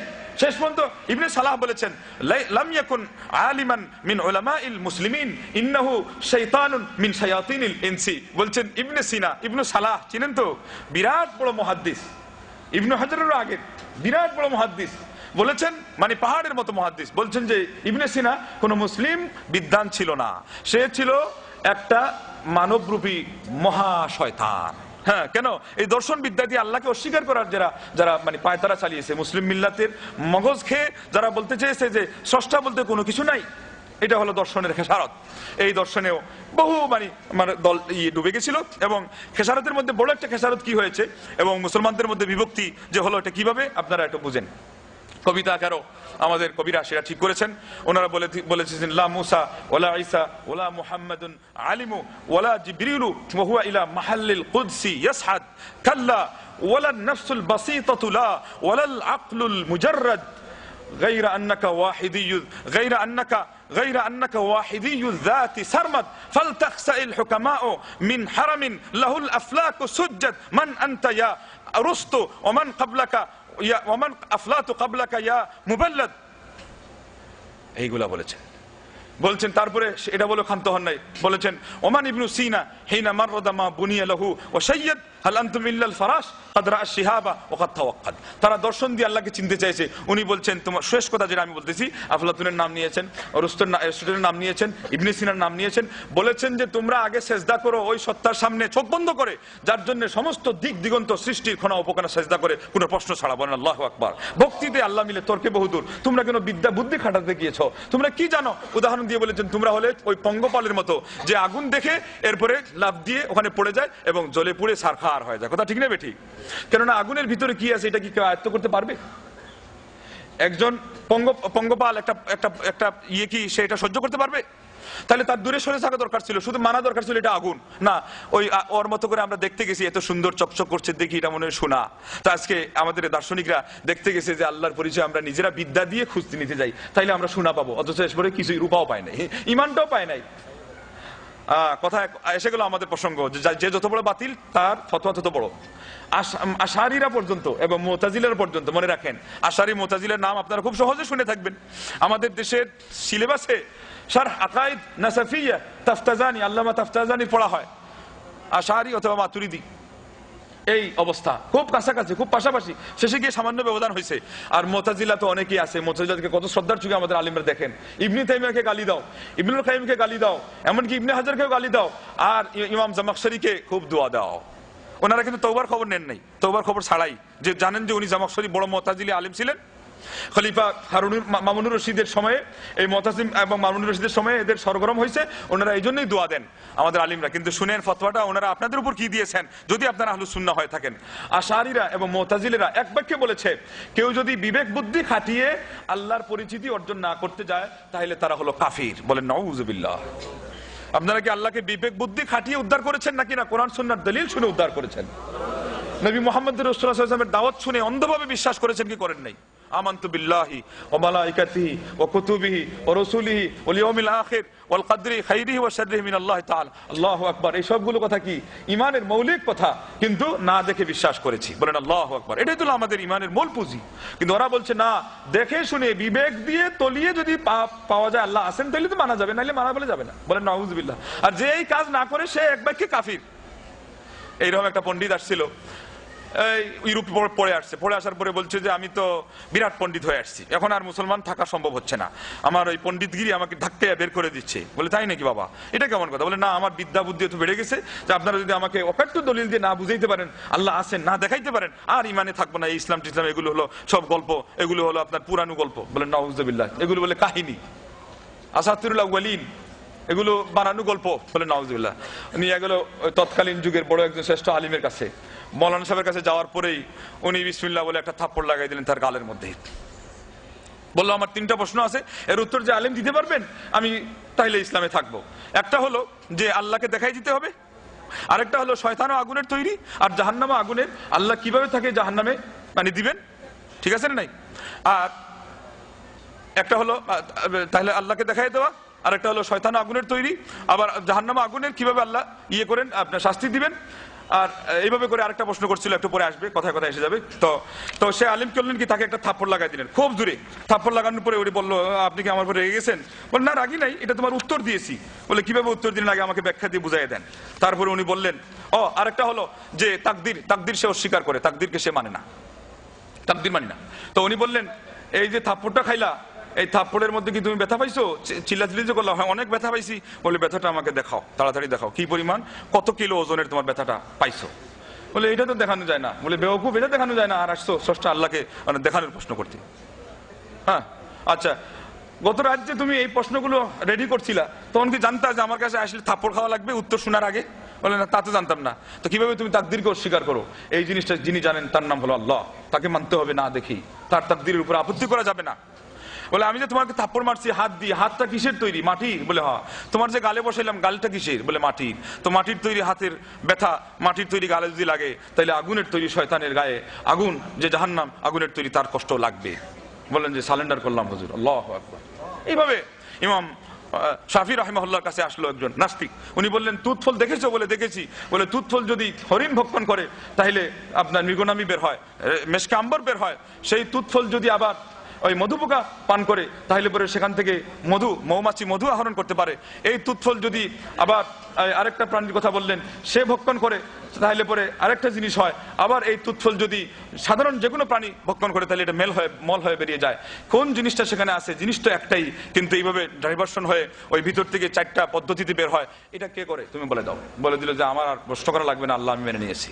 ইমাম আহমদ বিন হাম্বল রাহিমাহুল্লাহ এইভাবে ডিমের কথা দিয়ে বলেছেন যে কোনো বাতাস নেই এবং সাদা প্রলেপ, তার হলুদ আপনার আবরণ, তারপরে সাদা প্রলেপ, এর ভিতর থেকে একটা প্রাণী বের হয়ে যেতে পারে, এটাকে তুমি বিশ্বাস করো? বললো যে এটা তো বিশ্বাস করি না। এরপরে তাকে বলা হলো আরে ডিম তুমি দেখো না, ডিমের ভিতর থেকে আমার মুরগির বাচ্চা বের হয়। বলেন আল্লাহু আকবার। বলে আল্লাহ রাব্বুল আলামিনকে চিনতে গেলে তাইলে বোঝা গেল এই সমস্ত বুদ্ধিমত্তাকে আগে সারেন্ডার করাতে হবে আল্লাহ কোরআনে যা বলেছেন, নবী মুহাম্মদ সাল্লাল্লাহু আলাইহি ওয়াসাল্লাম যা বলেছেন তার সামনে। কিন্তু দার্শনিকরা এটা মানতে রাজি না, তাদের কথা হলো আমাদের বিদ্যায় যা আছে। অথচ হাদিসে আসছে শয়তান এসে বলবে এটাকে সৃষ্টি করলো, ওইটাকে সৃষ্টি করলো। শেষ পর্যন্ত যখন বলবে যে আল্লাহকে কে সৃষ্টি করলো, এক হাদিসে আসছে তুমি বলে তো ক্ষান্ত হয়ে যে এটা আমি আল্লাহর কাছে আশ্রয় চাই। আরেক হাদিসে যে 3বার বাম দিকে আপনি থুতু ফেলে আল্লাহর কাছে বলবেন যে আউযু বিল্লাহি মিনাশ শাইতানির রাজিম, আমি শয়তানের ওয়াসওয়াসা থেকে আশ্রয় চাচ্ছি। কারণ এখন আপনার কাছে কে এসে গেছে? শয়তান এসে গেছে। এবং এই ধরনের পণ্ডিতের চেয়ে ওই অশিক্ষিত মানুষটাই ভালো, যে ছিল আপনার বেদুইন কিন্তু হাকিম বলা হয়েছে তাকে। ওই যে ফিলোসফকেও হাকিম বলা হয়, কিন্তু আসল হাকিম কে দেখেন?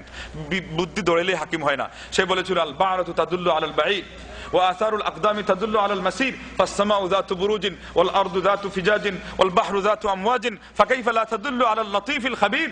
একটা মল যদি প্রমাণ করে উটের প্রতি, একটা পদচিহ্ন যদি প্রমাণ করে পদচারণকারীর প্রতি, তাহলে পরে এই যে আসমান রয়েছে, অসংখ্য অগণিত টাওয়ার সন্নিবেশিত আসমান, সমৃদ্ধ আসমান, এই জমিনে অসংখ্য অগণিত গিরিপথ সরুপথ রয়েছে এবং এই সমুদ্রে উত্তাল তরঙ্গমালা রয়েছে, এগুলো কি প্রমাণ করে না যে একজন সূক্ষ্মদর্শী স্রষ্টা মহান আল্লাহ রয়েছেন? বলেন আল্লাহু আকবার। বন্ধুগণ, নিজের ফিতরাতকে জিজ্ঞাসা করেন, সৃষ্টির স্বভাবকে জিজ্ঞেস করেন, এটাকে সুসংরক্ষিত রেখে সেখান থেকে উত্তর আসবে যে আল্লাহ রাব্বুল আলামিন আছেন। এরপরে মুসলমানদেরকে বিভ্রান্ত করা হয়েছে যে দর্শনের মাধ্যমে, সেটার নাম হলো সুফি মতবাদ। এরা এসে বলছে কি বিবেক দৌড়াও। সুফিরা বলছে ও বিবেক দৌড়াই তো মানুষকে নষ্ট করা হয়েছে, মানুষ জিন্দিক হয়ে গেছে। শেষ পর্যন্ত ওই আমিদি সম্পর্কে ইমাম ইবনে তাইমিয়া বলছিলেন যে একবার কয় এটা ঠিক, আবার কয় এটা ঠিক নেই। শেষে না আল্লাহর একত্ববাদ সাব্যস্ত করতে পারে, না নবীদের কোনো নবুয়তকে সাব্যস্ত করতে পারে। শেষ পর্যন্ত মানে দার্শনিকদের চ্যালেঞ্জ হলো আমরাই নবীদের চেয়ে আরো ভালো।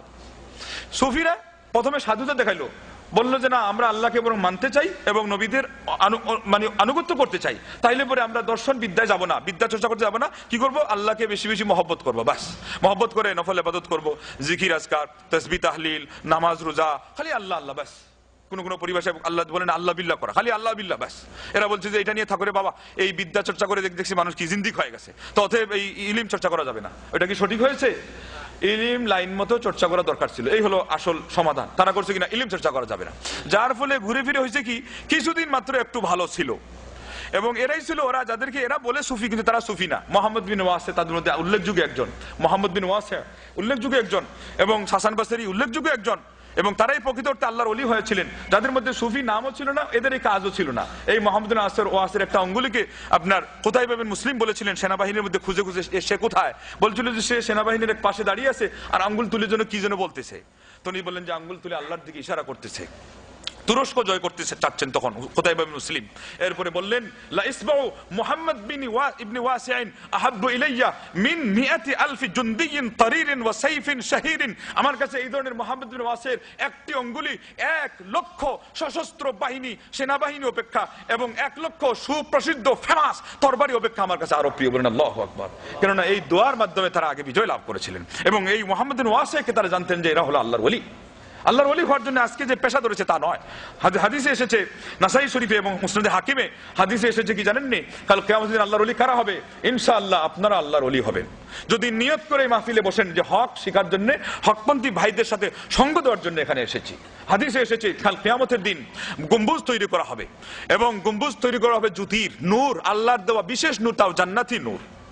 তারপরে পোশাক দেওয়া হবে নূরের, চেহারাও নূরের, এবং গম্বুজের উপরে এক গুরু মানুষকে বসিয়ে দেওয়া হবে।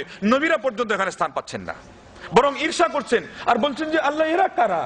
শেষ পর্যন্ত খোঁজ নিয়ে দেখেন এরা ওই সমস্ত লোক, হুমুল মুতাওয়াদুনা ফিয়া মুতাহাব্বুনা ফিয়া মুতাজালিসুনা ফিয়া মুতাজাবিরুনা ফিয়া। আল্লাহ বলে দিলেন এরা আমার উদ্দেশ্যে একসাথে বসে, আমার উদ্দেশ্যে একসাথে সাক্ষাৎ করে, একজন আরেকজনের সাথে মিট করে, আমার উদ্দেশ্যে একজন আরেকজনকে তারা ভালোবাসতো। এই হকপন্থী মুসলমান এবং একতাবদ্ধ ঐক্যবদ্ধ মুসলমান, এদের জন্য আমি আল্লাহ বিশেষ পুরস্কার রাখছি। বলেন আল্লাহু আকবার।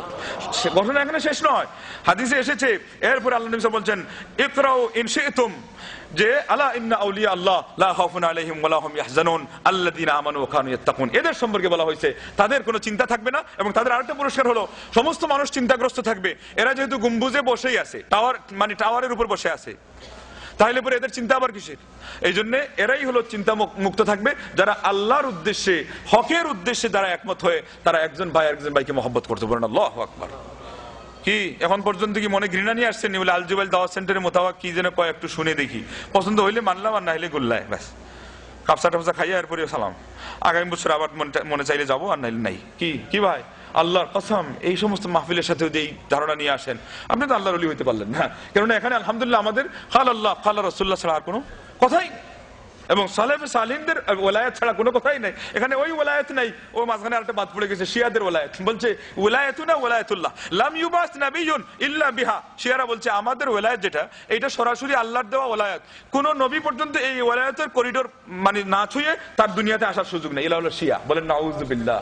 মনে করবেন আপনারা বোধহয় শিয়ারা খুব মারাত্মক মানে অপরাধী। হ্যাঁ, শিয়াদের চেয়ে সুফিরা আরো বড় অপরাধী। এই জন্য আমি সংক্ষেপে শিয়াদের কথা এখানেই রেখে চলে যাচ্ছি। মোট কথা তাদেরও কিছু কথা ইঙ্গিত না দিলে নয়। তারা বলছে যে ইন্না মিন দারুরিয়াতি মাযহাবিনা আন্না লি আইম্মাতিনা মানজিলান লা ইয়াবলুগুহু নাবিয়্যুন মুরসালুন ওয়ালা মালাকুন মুকাররাবুন। আমাদের মাযহাবের অপরিহার্য আকীদা হলো যে আমাদের ইমামদের এমন একটা স্তর আছে যে স্তরে আল্লাহর কোনো প্রেরিত ফেরেশতাও পৌঁছতে পারেন নাই, প্রেরিত কোনো নবী মেসেঞ্জার তিনিও সেই স্তরে পৌঁছতে পারেন নাই। বলেন নাউযুবিল্লাহ। এটা শিয়া। শিয়াদের এই সমস্ত এই যে টালবাহানা, এরা এই সমস্ত আস্ফালন, সেখান থেকে এই আকীদা তৈরি হয়েছে যে তারা দুনিয়ার মধ্যে শ্রেষ্ঠ। যেমন ইহুদিরা মনে করছে আমরা নাহনু আবনাউল্লাহ ওয়া হিব্বাউ, আমরা ফিলিস্তিনি মুসলমানদেরকে কেটে মেরে জবাই করে ছিঁড়ে ফেড়ে আবাল বনিতা শিশু যা করি এটা আমাদের হক আছে। এখন শিয়ারাও এই প্রমাণ দিয়ে দিল। এবং ইমাম ইবনে তাইমিয়া রাহিমাহুল্লাহ, আজকে কেন আমাদের সমাজের মুসলমানরা ইবনে তাইমিয়ার নাম শুনতে পারে না? ইবনে তাইমিয়া আজকে থেকে কয়েক শত বছর আগে চিহ্নিত করে গিয়েছিলেন যে শিয়া সম্প্রদায়ের সবচেয়ে বড় বন্ধুত্ব হলো ইহুদি ইহুদিদের সাথে। বলেন আল্লাহু আকবার। বন্ধুত্ব এতদিন গোপনে ছিল, আজকে তারা বের করে দিয়েছে, নিজেরাই তারা এটাকে ফোকাস করে দিয়েছে। বলেন আল্লাহু আকবার। এবং তাদের দুরাচার ইহুদকে ছাড়াইও পর্যন্ত চলে গেছে। বাশার আল আসাদের লাঠিয়াল বাহিনী একটা সুন্নি মহিলাকে হত্যা করছে, সেই মহিলা চিৎকার করে বলছে আল্লাহ আল্লাহ আল্লাহ। তখন তার সেই লাঠিয়াল বাহিনী বলে আল্লাহ শুনু আল্লাহ যাবাহনাহু মিন ক্বাবল আল্লাহ রামাইনাহু বিযুবালা। বলেন নাউযুবিল্লাহ। বলে আল্লাহ আবার কে রে? আল্লাহরে তো অনেক আগেই আমরা হত্যা করে ডাস্টবিনে ফেলে দিয়েছি। কোন ইহুদি কথা বলেছিল? কোন খ্রিস্টান বলেছিল?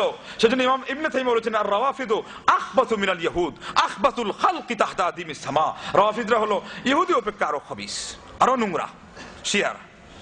যেমন ওমরুল খাত্তাব বলেছিলেন শিরারুল খালকিল খাওয়ারিজ, ওমরুল খাত্তাব রাদিয়াল্লাহু আনহু। আর ইমাম ইবনে তাইমিয়া বলেছেন আদাররুন নাসি আলাল উম্মাহ আশ-শিআতু আশ-শিআতু ওয়াস সুফিয়্যা। আর আরেক শব্দ বলেছেন আল মুতাফালসিফাতু ওয়াস শিআ। এই দার্শনিক আর এই শিয়া আর এই সুফি এরা হলো উম্মতে মুসলিমার উপরে সবচেয়ে বড় ক্ষতিকর জাতি। এদের কোনো নামাজ নাই, অজু করে না, অজু করে না, শিয়ারা অজু করে না জানেন?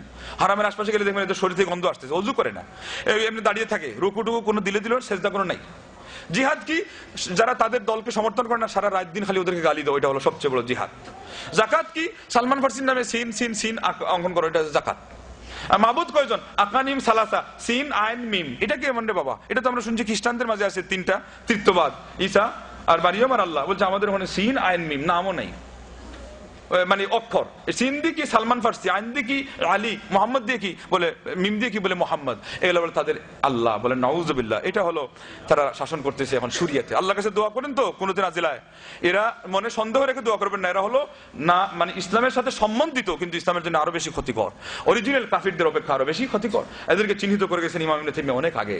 আমাদের মুসলমান আজকে সারেন্ডার করা দরকার ছিল যে বাবারা সারা বিশ্বের আলিমরা মিলে তো এই পরিমাণ নিরীক্ষণ করতে পারে নাই যেই পরিমাণ ইমাম ইবনে তাইমিয়া রাহিমাহুল্লাহ নিরীক্ষণ করেছেন ওদের কথা। বলছেন যে এরা হলো সবচেয়ে নিকৃষ্ট। আর হজে এসে সুন্নি মুসলমানদেরকে পেশাব পান করায় কে? কোন ইহুদি মহিলা পান করেছে? কিন্তু শিয়া মহিলা পেশাব পান করেছে সুন্নি মুসলমানকে। কোন বিধর্মী তার মেয়েদেরকে দিয়ে চাইলে আপনার চরিত্র নষ্ট করতেছে, মিডিয়া ছেড়ে দিছে, আপনার খারাপ হলে হন অসুবিধা নাই। কিন্তু শিয়ারা করছে কি? আমাদের মেয়ের সাথে মোতা বিয়ে করলে 500 শহীদের সওয়াব। ইমাম মাহদি, ইমাম খোমেনি, তাদের কাছে তো মাহদির চেয়ে আরো বড়, বুঝলেন তো? শিয়া মহিলার সাথে মোতা বিয়ে করলে 500 শহীদের সওয়াব। আল্লাহু আকবার। দেখছেন অবস্থা? সব হয়েও গেল, আবার 500 শহীদের সওয়াব, জান্নাতও পেয়ে গেলেন। নাউযুবিল্লাহ। বলেন নাউযুবিল্লাহ। এর চেয়ে নোংরা ধর্ম আছে? এর চেয়ে নোংরা আদর্শ আছে? তো যাই হোক, ওখান থেকে কিন্তু ডাইভার্সন হয়ে সুফি মতবাদ আসছে। এরা কম বলে নাই, বলছে খুদনা বাহরান ওয়াকাফাল আম্বিয়া ওয়ালা সাহিলিহি। আমরা এমন সমুদ্রে ডুব দিয়েছি যেই সমুদ্রের সৈকতে নবীরা দাঁড়িয়ে আছেন। ও ভাই, সমুদ্রে গেলাম আমরা কয়েকজন, একজন হঠাৎ করে এমন ডুব দিল যে কথাই নাই, বিসমিল্লাহ। আর 3-4 জন খালি দেখতেছে কে কাপুরুষ কে সাহসী, বীর পুরুষ কোনটা যে ডুব দিয়েছে? তো সুফিরা বলছে আমরা হলাম বীর পুরুষ, আর নবীরা বলে হা করে দেখতেছে আল্লাহ কি করি না করি কি যেন হয়। বলে নাউযুবিল্লাহ মিন যালিক। এই জন্য তারা ডুবে ডুবে পানি খায়। ওইটাকে নাম দিয়েছে শরীয়ত মারিফত, শরীয়ত তরিকত, হাকিকত মারিফত। কারণ ওখানে ডুব না দিলে ওদের গোপন জিনিসগুলো লুকানো যাবে না। আসেন, ইমাম ইবনে তাইমিয়া রাহিমাহুল্লাহ বলছিলেন ওই কথাই, প্রত্যেকটা বেদাতি মানুষ তার আসল রহস্য লুকাই রাখতে চায়। এই জন্য দেখেন সুফি মতবাদের আসল রহস্য এখনো প্রকাশ হয় না, ঠিক মতো এখনো প্রকাশ হয় না। দুই একটা প্রকাশ করেছে, যেটা হলো দেওয়ানবাগি খুব বেশি প্রকাশ করেছে। এর আগে চরমুনাই উনি তো হকপন্থী কয়, একটু প্রকাশ করতে গিয়ে আবার অনেক গোপন করে দিয়েছে। প্রশ্ন করা হয়েছে আপনার 6 লতিফা কই? অন্যদের 6 লতিফা আছে। কয় আরে আমার লতিফা আসলে গুনতে গেলে 6 লাখেরও ঊর্ধ্বে আছে বাবা, এত বলি টলি না। আসল কথা হচ্ছে ধোকা। তাহলে কি করে কি বলে ওই জিকির করতে থাকো, একদিকে লাগলো ওই রকম আর কি। মানে উনি পাকা কোনো খেকু না, তো ওই কয়েকটা বড়ই দিয়ে দিয়েছে, কিছু লবণ দিয়েছে, কিছু মরিচ, কিছু ধন্যবাদ খালি চাবাচ্ছে, ভর্তা বানানো হলো না। তো ওনার তরিকা হলো এরকম আর কি। এই জন্য অন্যরা 1 পীর মানে উনি কয় 2 পীর বলে। এটার কারণ কি আবার? কই যে ওই দুইজনের 2 হাতে ধরে একটু সহজে বস্তা পাচার করবে আর কি, ভারতের বর্ডার পার করে।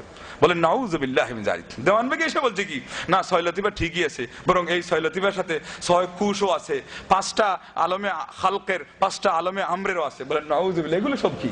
এরপর একদিন দাঁড়িয়ে বলছে, বলে আল্লাহ নবী সাল্লাল্লাহু আলাইহি ওয়াসাল্লাম বলছেন আকওয়ালি আশ-শরিয়াতু আকওয়ালি ওয়াত তরিকাতু আফআলি ওয়াল হাকিকাতু আহওয়ালি ওয়াল মারিফাতু আসরারি। এটা বলে কালা রাসূলুল্লাহ সাল্লাল্লাহু আলাইহি ওয়াসাল্লাম। বলে নাউযুবিল্লাহ। এটা হলো ওর শয়তান বলছে। দেওয়ানবাগির কি? দেওয়ানবাগি কি যে শয়তান গুমরাহ করেছে ওইটা বলছে শরীয়ত হলো আমার কথা, আর এই তরিকত হলো আমার কাজ, আর হাকিকত হলো আমার অবস্থা, আর মারিফত হলো আমার গোপন বেদ। বলেন নাউজুবিল্লাহ। এই গোপন বেদ আবার ওখানেও আছে, বেদে মারিফত ইয়াদে খুদা, গিয়ে দেখেন চরমুনাইতেও আছে, গোপন বেদ আছে। ওই গোপন বেদের কথা যখন জাগিয়ে ওঠে না, তখন মুরিদরা আর নিজেকে আটকায় রাখতে পারে না, পাগল হয়ে যায়, করে একটা চিৎকার করে। ওই সময় পানি টানি দিয়ে ওদেরকে মানে একটু ঠান্ডা মান্ডা করে রাখা লাগে, আর নাহলে উপায় নাই। মীর কাসিমপুরের পুরী তো কয়েই দিছে, বৈশাখ জিকির ভালো নাই, নাচ্চা ফাইল্লা করোরে জিকির, যাতে আল্লাহ খুশি হয়, হয় হয় মানে একটু লাভ দিলে বলে আল্লাহ খুশি হয়। বলেন নাউজুবিল্লাহ। যত জাকি তত নেকি, তো এরা বলে যত লাভ তত জজবা, আর ততই বলে কামিল হয়ে যাবে। বলেন নাউজুবিল্লাহ। তো এই হলো অবস্থা বন্ধুগণ। এরাও শেষ পর্যন্ত এমন কিছু বলছে জানেন তো, হাল্লাদ, মনসুর হাল্লাদ এখন বলছে কি, যে মনসুর হাল্লাদ বলছে যে নাহনু ইসনানি হালালনা বাদানান, আমি আর আল্লাহ দেখতে দুইজন আসলে এক হয়ে গেছি, আমি আর উনি, এটা ব্যাপার নাই। বলেন নাউজুবিল্লাহ। এরপরে বলছে কি, কাফারতু বিদীনিল্লাহি, কাফারতু বিদীনিল্লাহি ওয়াল কুফরু ওয়াজিবুন আলাইয়া ওয়া হুয়া ইনদাল মুসলিমিনা কাবিহু। এটা মনসুর হাল্লাদের কথা, আর এটা আওড়াইতো কে, বাহাউদ্দিন নকশবন্দি। চারটা তরিকা সুফিবাদে, প্রথম নকশবন্দি, তারপরে সোহরাওয়ার্দী, তারপরে কাদিরি, তারপরে চিশতি। ওই চিশতি থেকে সাবিরি শাখা গেছে, ওই সাবিরি থেকে ফুরফুরি একটা শাখা গেছে, ওই ভারত বর্ডার পাশ দিয়ে আমাদের ওই দেশে গেছে, বুঝলেন তো। ওই বাহাউদ্দিন নকশবন্দি এই কথা বলতো কাফারতু বিদীনিল্লাহ, আমি আল্লাহর দ্বীনের উপর কুফরি করলাম। বলেন নাউজুবিল্লাহ। এরপরে বলছে কি, ওয়াল কুফরু ওয়াজিবুন আলাইয়া, আল্লাহর দ্বীনকে নট করা, আল্লাহর দ্বীনকে অস্বীকার করা আমার মতো বাহাউদ্দিন নকশবন্দি এবং মনসুর হাল্লাদ প্রথমে যে এর প্রবক্তা, এটা হলো ফরজ ওয়াজিব, কুফরি করতেই হবে, তা না হলে আমার ইমানই ঠিক থাকে না। কি নেশা এগুলো সুফি মতবাদে লুকিয়ে আছে, আর আপনারা আছেন কোথায়? এরপরে আসেন কিভাবে, যদিও এটা মুসলমানদের কাছে নিকৃষ্ট, ঘৃণিত, আরে হারাম, নিকৃষ্ট কি, এটা হারাম, আকবাহুল হারাম, এর চেয়ে বড় নিকৃষ্ট, এর চেয়ে বড় ঘৃণিত হারাম আসমানের নিচে আর কিছু আছে? কিভাবে এটা করছে? ফালসাফাদের একটা ইয়ে ছিল অদ্বৈতবাদ, ওয়াহদাতুল উজুদ, ওইটাকে সুফিরা নিয়ে এসেছে হুলুলিয়া নাম দিয়ে।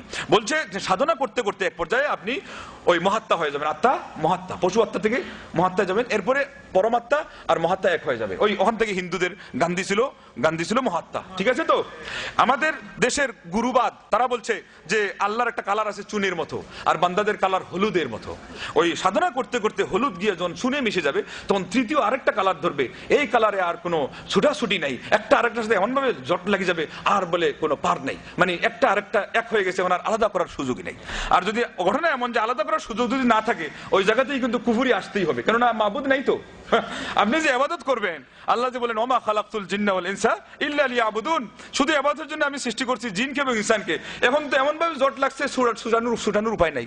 আল্লাহ রাসূল দুইজনে প্রেম করিল গোপনে, সেই প্রেমের খবর কয়জন জানে?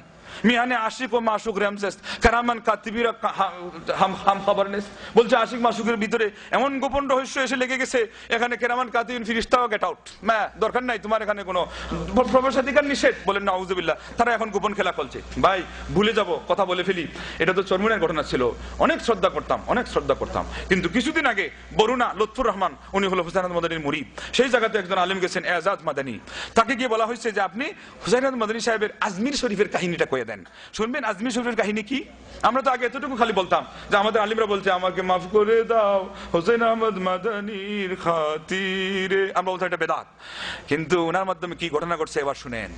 তারা নিজেরা গর্ব করে বলতেছে, সিলেটে বরুণার শেখ সাহেবের খানকাতে গিয়ে বলছে যে হুসাইন আহমদ মাদানী সাহেব এক ওয়াজে গেছিলেন, আসার পথে ওই যে আপনার ওই আজমির শরীফের মসজিদ খাজা শাহ নওয়াজি মসজিদে নামাজ পড়তে গেলেন।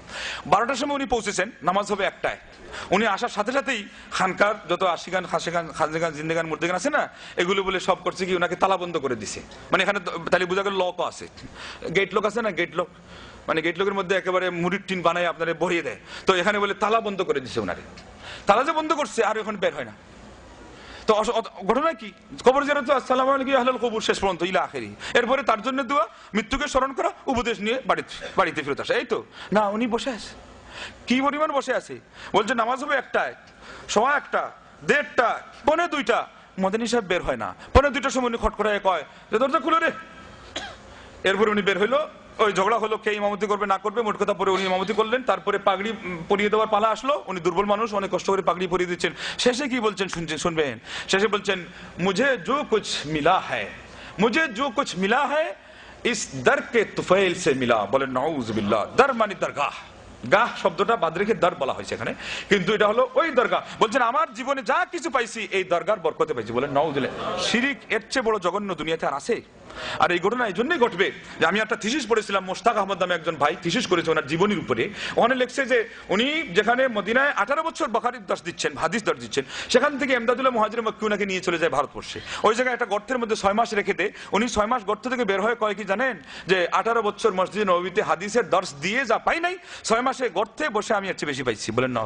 তাহলে এদের ধর্মটা কি? সুফি মতবাদ। যেটা কথা তাদের আরেকজন গুরু বলছিল যে শরীয়তের যে ধ্বজাদাররা ওরা হলো হাদ্দাসানা হাদ্দাসানা, একজন মানুষ থেকে আরেকজন কে জানে হে মানুষের অবস্থা কি। আমরা সিনা বা সিনা, সিনা দার সিনা, একেবারে বক্ষ থেকে বক্ষ মানে একজনে মুআনাকা করে দেয়, এরপরে গদ্দিন চিন বানিয়ে দিয়ে চলে যায়, তারপরে আমাদের সব হয়ে যায়। बमुए सज्जादा रंगीन कुन अगर पीरे मुगा गयत के सालिके बेखबर राहे रास्त। যদি তোমার সালিক তোমার আগের যে তোমার যে ওই যে তারা যাকে বলে মুর্শিদ, সে যদি তোমাকে বলে মদ দিয়ে তোমার জায়নামাজকে রঙিন করে ফেলো, তাও রঙিন করে ফেলো, কেননা মুর্শিদরা কোনোদিন সঠিক রাস্তা থেকে তারা বেখবর হয় না। বলেন নাউজুবিল্লাহ। কে বলছে বেখবর না? এটা তো বেখবরের প্রমাণ নাকি না? শেখ সাদিতে বলছিলেন যে যে নাহার সাকুন বাহাস গিরিফতন রেওয়াস্ত খাতায়ে বুজুর্গা গিরিফতন হাম খাতাস্ত। সব কথা নিয়ে আলোচনা করা বলে সঠিক নয়, আর বুজুর্গ মানুষের ভুল ধরা বলে আরেকটা ভুল। এটা কেমন কথা? বুজুর্গ মানুষের ভুল আপনি নিজেই তো বললেন, যদি ভুল সাব্যস্ত হয়ে যায় ইসলামের মাপকাঠিতে, তাহলে এটা ভুল, এটা আপনাকে ধরিয়ে দেওয়া এটা আপনার দায়িত্ব। কথা ঠিক না বেটি? আল্লাহর নবী সাল্লাল্লাহু আলাইহি ওয়াসাল্লাম বলতে সালাতুন লা ইয়াগুল্লু আলাইহিন্না কলবু ইমরিইন মুসলিমিন। এখানে তো বুজুর্গের কথা আসতেছে। একটা হলো ইখলাসুল আমালি লিল্লাহ, ইখলাসুল আমালি লিল্লাহ, একটা হলো যে আল্লাহর উদ্দেশ্যে আমলকে খাঁটি করা, আরেকটা হলো মুনাসাহাতু উলাতিল আমরি, যারা আপনার বুজুর্গ, যারা আপনার নেতা, যারা আপনার মুরব্বী, যারা আপনার আলেম, যারা আপনার মুর্শিদ, যারা আপনার পীর, যারা বুজুর্গ, তাদের জন্য আপনি শুভকামনা করবেন। ভুল হলে আপনি ভুল ধরিয়ে দিবেন। বলেন আল্লাহু আকবার। ইলমে তাওহীদ হামচো মশকো, ইলমে তাশরীহ হামচো শির, ইলমে তাওহীদ হামচো মশকো, ইলমে তাশরীহ হামচো শির, কায়বুদ বে শির মশকো, কায়বুদ বে ইলমে পীর। এই শব্দগুলো গঠন আমার, কবিতা রচনা করেছেন আরেকজন, কিন্তু আমি এটাকে মডিফাই করেছি, কারণ উনি বলেছিলেন যে পীর ছাড়া পীর হয় না, ওলা ভণ্ডামি। আমি বলেছি তাওহীদ হলো দুধ, আর মানে তাওহীদ হলো মাখন বা দুধ, ওই তাওহীদ থেকে আপনার ইলমে শরীয়ত ওটা দিয়ে মাখন বানানো হয়। আর কোনোদিন ওই মাখন ছাড়া, দুধ ছাড়া যেমন মাখন হয় না, ঠিক ইলম ছাড়া কোনো মানুষ পীর হতে পারে না। বলেন আল্লাহু আকবার। এখানে পীর যদি বলেন শাব্দিক করতে বলতে পারেন, পীর হলো মুরব্বী। ফার্সিতে পীর কিন্তু মুরব্বী, আরবিতে আমরা শেখ বলি কি বলি না, কিন্তু ওনারা শেখ দিয়ে বোঝায় আরেকটা, কয় যে এত বড় শেখ, এবার ওনার বলে কোনো কথা নেই। একটু আগে বলেছে ওনার দুইটা বৈশিষ্ট্য ছিল, একটা হলো ইত্তেবা সুন্নত আর আরেকটা হলো আপনার উনি হলেন মুতাওয়াদি বিনয়ী। এখানে দুইটাই খণ্ডন করা হয়েছে এই ঘটনা দিয়ে। ইত্তেবা সুন্নত গেল কোথায়? নবী সাল্লাল্লাহু আলাইহি ওয়াসাল্লাম কি মাজার ভক্ত বানাইছিলেন মানুষকে? না, বলেছেন লা তাজাল কবরি ওয়াসানান ইউবাদ। আল্লাহ, আমার কবরকে তুমি দেবতা, আমার কবরকে তুমি ভূত এবং মূর্তির জায়গা বানাও না, আমার কবরকে তীর্থস্থান বানাও না, যে এটাকে কেন্দ্র করে মানুষ ইবাদত করবে গায়রুল্লাহকে। বলেছিলেন না লা তুসাদ্দু রিহালু ইল্লা ইলা সালাসাতি মাসাজিদ, তিনটা মসজিদ ছাড়া সফর করা যাবে না। আর ওই জায়গাতেই আমরা ভুল করেছিলাম, আমরা দোষী করেছিলাম ইমাম ইবনে তাইমিয়াকে বলে। উনি বলে প্রথম ব্যাখ্যা করেছেন যে মসজিদের দিকে তিনটা ছাড়া সফর করা যাবে না। আরে ভাই, বই খুলে দেখেন, আবুল মাআলি ইমামুল হারামাইন 4 বছর তিনি মক্কা শরীফে ইমামতি করেছিলেন এবং এরপরে হাদিসের এবং দর্শ দিয়েছিলেন ইলমের, সেজন্য তাকে ইমামুল হারামাইনও বলা হয়। তিনি সর্বপ্রথম এই ব্যাখ্যা ফোকাস করেছেন। কিন্তু সালাফে সালিহিনদের মধ্যে এটা ছিল যে আসলে এই মসজিদ স্থান হিসাবে তিনটা মসজিদ ছাড়া কোনো জায়গার উদ্দেশ্যে সফর করা যাবে না, এটা হারাম। তারপরে ভারতবর্ষের শ্রেষ্ঠ আলিম, আপনাদের জনক ইমাম শাহ ওলিউল্লাহ মুহাদ্দিস দেহলভী এটাকে সমর্থন করেছেন। মাঝখানে পড়েছেন ইবনে তাইমিয়া এবং ইবনুল কাইয়্যুম, কিন্তু আপনারা বলেছেন এটা তার বলে অপরাধ। ইবনে তাইমিয়া তো অপরাধ করেন নাই। ইবনে তাইমিয়া এই ব্যাখ্যা দিয়ে তো মুসলিম মিল্লাতকে শিরক থেকে বরং রক্ষা করার ব্যবস্থা করেছিলেন। আপনারা সেই ব্যাখ্যা না মানার কারণে আজকে আপনাদের দাওরায়ে হাদিস মাদ্রাসার বগলে বগলে বাকে বাকে আপনার পঙ্গপালের মতো মাছির মতো আজকে শিরক এবং বেদাতের আখড়াগুলো, জীবাণুগুলো আজকে ঘেউ ঘেউ করছে, ঘুরে বেড়াচ্ছে। কথা ঠিক না ব্যাঠি? আপনারা কিছু বলতে পারছেন না কেন? আপনারা প্রথমে বিশ্বাসঘাতকতা করেছেন, অশ্রদ্ধা প্রদর্শন করেছেন প্রিয় নবী মুহাম্মদ রাসূলুল্লাহ সাল্লাল্লাহু আলাইহি ওয়াসাল্লাম হাদিসের উপরে, যেখানে তিনি মার্ডার করে বলেছিলেন লা তুসাদ্দুর রিহাল, মানে বাঁধাই যাবে না বাহন এবং প্রস্তুত করা যাবে না আপনার সেই বাহন ইল্লা ইলা সালাসাতি মাসাজিদা, তিনটি মসজিদ ছাড়া। বলেন আল্লাহু আকবার। আল মাসজিদুল হারাম ওয়া মসজিদি হাযা ওয়া মাল মসজিদুল আকসা। আপনারা কইছেন যে না, এটা বলে সঠিক নয়। এইটাই ফাঁক খুঁজেছেন, ফুকর খুঁজেছেন। এখন এমন ভাবে ভেন করে মশামাছি বের হয়েছে যে আপনাদের চোখের সামনে শিরক করা হচ্ছে, সেজদায় মানুষ নত হয়ে আছে, আপনারা কিছুই বলতে পারেন না। কথা কি বাস্তব না অবাস্তব? কি সিলেটে, কি চিটাগাঙ্গে, বরং যেখানে আপনারা বলবেন সবচেয়ে বেশি আল্লাহ ভক্ত মানুষ বেশি, সেই জায়গায় গিয়ে দেখেন শিরিকের আড্ডা আরো বেশি গরম হয়ে আছে। তাহির শাহ কাদিরি, তাহির শাহ কোথায় যায়? চিটাগাঙ্গে যায়। সে ওখানে গিয়ে কি করেছে, এতদিন শুধু মিলাদ মাহফিল হইতো, এখন বলে জশ্নে জুলুস বের করেছে তাহির শাহ। এটার কারণে তাকে বেশি ফুলের মালা আলো বেশি দেওয়া হবে, টাকা আরো বেশি দেওয়া হবে। যেমন আপনার তাহির কাদিরি পাকিস্তানে ফ্যামিলি মিলাদ বের করছে, সেজন্য তাকে এখন আর বাহবা বেশি দেওয়া হচ্ছে। ফ্যামিলি মিলাদ এতদিন বলেছিল আপনার পার্সোনাল মিলাদ, এখন হলো ফ্যামিলি মিলাদ, বলে নাউজুবিল্লাহ নাউজুবিল্লাহ। এইভাবে করে বন্ধুগণ আমরা তাইলে বেদাতের মধ্যে আরো কি মজা, আমরা নিজেরা সঞ্চার করছি আর মুসলমানদের বিভক্তি করছি। আজকে দেখি 30 বছর আগে বাংলার জমিনে 2,98,000 পীর মুরিদের তরিকা। কত? 2,98,000 1981 সনে। তাইলে আজকে 2012-তে এসে আপনি কি মনে করেন 3 লাখ পুরা হয় না? আর 2,000 হলে তো 3 লাখ, 4 লক্ষ 5 লক্ষ ছাড়িয়ে যেতে পারে, চিন্তার কোনো কারণ নেই। এবং প্রত্যেকটা দল মনে করে আরেক দল জাহান্নামী, অতএব তারা নিজেরা একজন আরেকজনকে জাহান্নামে দিয়ে চলেই গেছে। আলহামদুলিল্লাহ, যদি বেঁচে থাকি জান্নাতে যাওয়ার জন্য কেউ, সেটা হবে আহলুস সুন্নাহ, আহলুল হাদিস, আহলুল হক, আহলুল জামাআহ। বলেন আল্লাহু আকবার, বলেন আলহামদুলিল্লাহ। কি বলেন? আর লজ্জা করবেন এই কথা বলতে? এটা হলো সাহাবাদের যুগে ছিল। ইতিহাস খুলে দেখেন, মা ওরাদুন নাহার, মা ওরা আন-নাহার, আজারবাইজান, সুগুরুর রোম, সুগুরুল ফারস, এই সব দেশগুলো, ইরাক, বাগদাদ, এই সবগুলোর মুসলমানরা এক নামে পরিচিত ছিল আহলুল হাদিস। আর আজকে আমরা আহলুল হাদিস নামটা বলতে লজ্জা পাই কেন? আমাদের এই সমস্ত আলেমরা এই নামটাকে পচিয়েছে, এই আলেমদেরকে তারা কুণ্ঠাসা করেছে। অথচ তাদের সেই লাগাম ধরে রাখার মতো কিছুদিন আগেও আহলে হাদিস আলেমরাই সেই নেতৃত্ব দিয়েছে ভারতবর্ষেও, এখনো কিন্তু দিচ্ছে গৌণভাবে হলো। কথা বলেন আল্লাহু আকবার। কে? সেই ফাতিহা কাদিয়ান। এই যে কাদিয়ান যেটা হলো মিথ্যা নবুয়তের দাবিদার, তার সাথে মুবাহালা করে কোন আলিম বিজয়ী হয়েছিলেন? তার নাম সানাউল্লাহ অমৃতসরী, বলেন তিনি আহলুল হাদিস। বলেন আল্লাহু আকবার। কিন্তু আপনারা তাকে ফতোয়া দিয়েছিলেন, দেওবন্দি আলিমরা বলে তিনি কাফির। তারপরে হিন্দু মহিলার সাথে মুনাজারা করতে দাঁড়িয়েছেন, হিন্দু মহিলা বলে আপনার খালাতো ভাইরা তো আপনার 2 দিন আগে কাফির কইছে, আপনি আমার সাথে কেন মুনাজারা করতে আসলেন? উনি তখন সাথে সাথে বললেন, আশহাদু আল্লা ইলাহা ইল্লাল্লাহ ওয়া আশহাদু আন্না মুহাম্মাদুর রাসূলুল্লাহ, আমি এখনই মুসলমান হলাম, তোমার কি পয়েন্ট আছে দাও। ওই মহিলা বলছে, আমার পুঁজিবাড়ি শেষ।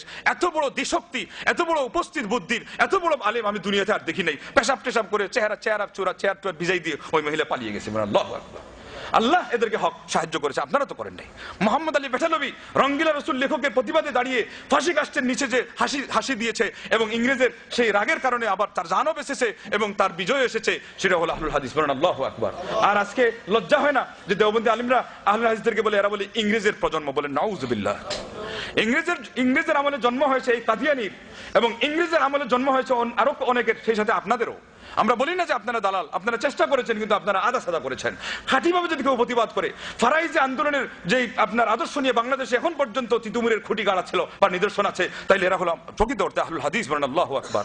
বন্ধুগণ, আজকে আর এই লজ্জার সময় বাকি থেকে নেই, আমাদেরকে এখন আসতে হবে নামে এবং কাজে, আদর্শে। কেননা আল্লাহ রাব্বুল আলামিন কোরআনের মধ্যে আমাদের নামও বলেছেন, আদর্শের কথাও বলেছেন, এবং সবকিছু বলেছেন। ইহদিনাস সিরাতাল মুস্তাকিম সিরাতাল্লাযিনা আনআমতা আলাইহিম। ওই আরেক আয়াতে ব্যাখ্যা আসছে কি, মিনান নাবিয়িনা ওয়াস সিদ্দিকিনা ওয়াস শুহাদাই ওয়াস সালিহিন। নবী, সিদ্দিক, শুহাদা, সালেহ এই ব্যক্তিদের টাইটেল, এবং এরপরে আহলুস সুন্নাহ ওয়াল জামাআহ শব্দও এসেছে। অনেক হাদিসে আহলুল হাদিস বলেও আল্লাহ নবী সাল্লাল্লাহু আলাইহি ওয়াসাল্লাম বাহবা দিতে বলেছেন, যদিও বা এটার সনদ নিয়ে কথা আছে, কিন্তু আরেকটা মূলনীতি আছে, অর্থ সঠিক। কারণ আহলুস সুন্নাহ এবং আহলুল হাদিস এগুলোর শব্দ অর্থ দুইটারই এক। তো অতএব শেষ পর্যন্ত আরেকটা জিনিস ওনারা আমাদেরকে বেকায়দায় ফেলছে, বলছে কি, ওনারা তো মাযহাব মানে না। কথা ঠিক না বেঠিক? আরে মাযহাব মানে কি আপনারা অন্যায় করছেন নাকি আমরা অন্যায় করছি? এটা তো আরেক বিরাট বড় একটা সাগর। আসল কথা হলো মাযহাব মানার অর্থই হলো অন্ধভক্তিতে বিশ্বাস করা, একজন মানুষের কথা চোখ বুঝে মাথা পেতে মেনে নেওয়া। ইসলামে কি এটা আছে না নাই? অল বুদনা জাআলনা, আল্লাহ বলছেন যে বুদুন হলো ওই উট যেগুলো হজের মধ্যে নিয়ে যাওয়ার সময় তার ঘাড়ে কিছু একটা লটকায় দেওয়া হয়, আর এক সহজে বলা হয় কিলাদা, জোয়াল ওই গরুর ঘাড়ে লটকায় দেওয়ার নাম হলো তাকলিদ। তো অতএব আপনার ঘাড়ে একজন মানুষের কথা দলিল ছাড়া না বুঝে লটকানোর নাম হলো তাকলিদ। এটা কি কোনো মানুষ বলতে পারে? ইমাম তাহাবী হানাফি মাযহাবের বর্ষিয়ান আলেম, উনি বলেছেন লা ইউকাল্লিদু ইল্লা আসাবিয়ুন আও গাবিয়ুন। নির্ঘাত একজন ওই আপনার জিদ্দি মানুষ ছাড়া, জিদ, এবং একজন বোকা মানুষ ছাড়া, ইডিয়ট যাকে ইংলিশে বলে, এই মানুষ ছাড়া কেউ অন্ধভক্তিতে আসেই না। এখানে আলিমদের কথা বলেন না, ওনারা মাঝখানে গিয়ে বলেন কি, আরে এটা হলো আলিমদের কথা। না, আলিমদের কথা না। একটু পরে দেখবেন বলা হয়েছে রাজুল, কোন রাজুল যে যদি পুরুষ হয়, সে যদি মানুষ হয়, সে যদি বুদ্ধিমান হয়, তার পক্ষে তাকলিদ মানায় না। এটা হলো হানাফি মাযহাবের বর্ষিয়ান আরেকজন আলিম বলেছেন। তো অতএব বন্ধুগণ, এটা হলো শাব্দিক কথা।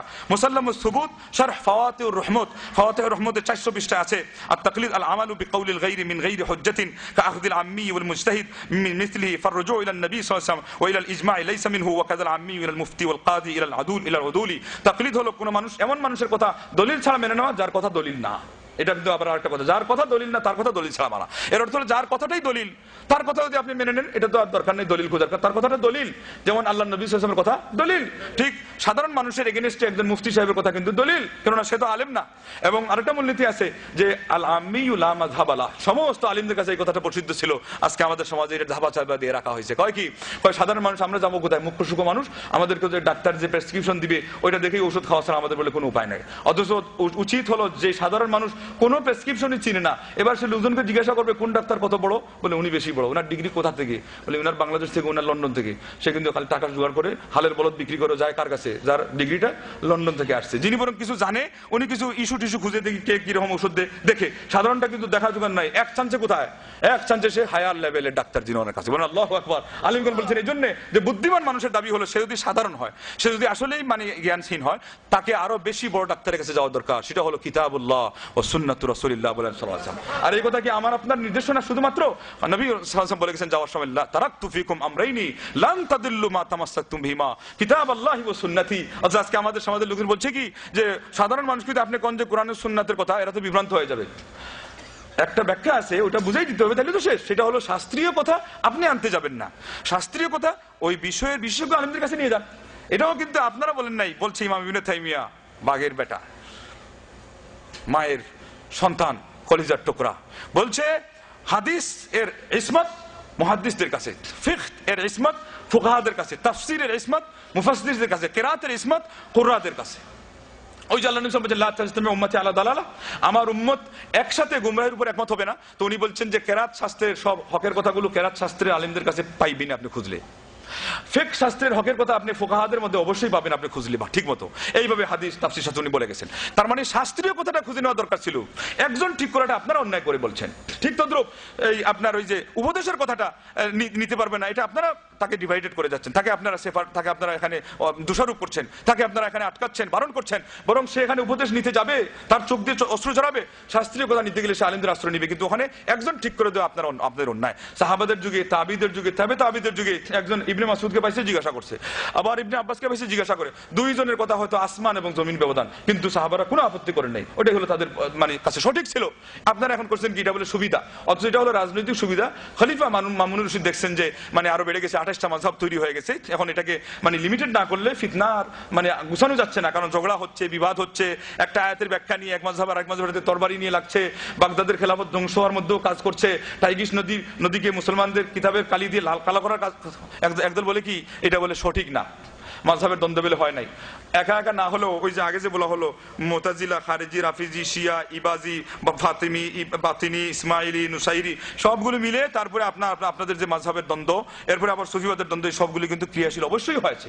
যে টাইগ্রিস নদীর পানি কালো হয়ে গেছে মুসলমানদের কিতাবের কালিতে, এবং বাগদাদের খেলাফত আর ধরে রাখা যায় নাই, এবং এর সত্যতা আপনারা যাচাই করতে গেলে কোরআনেই যান না কেন, ওয়ালা তাখতালিফু ফাতাফশালু ওয়া তাযহাবা রিহুকুম, তোমরা মতানৈক্য করো না, ওয়ালা তানাযাউ, তোমরা ঝগড়া করো না, ফাতাফশালু ওয়া তাযহাবা রিহুকুম, দুর্বল হয়ে যাবে, তোমাদের স্পিরিট কমে যাবে।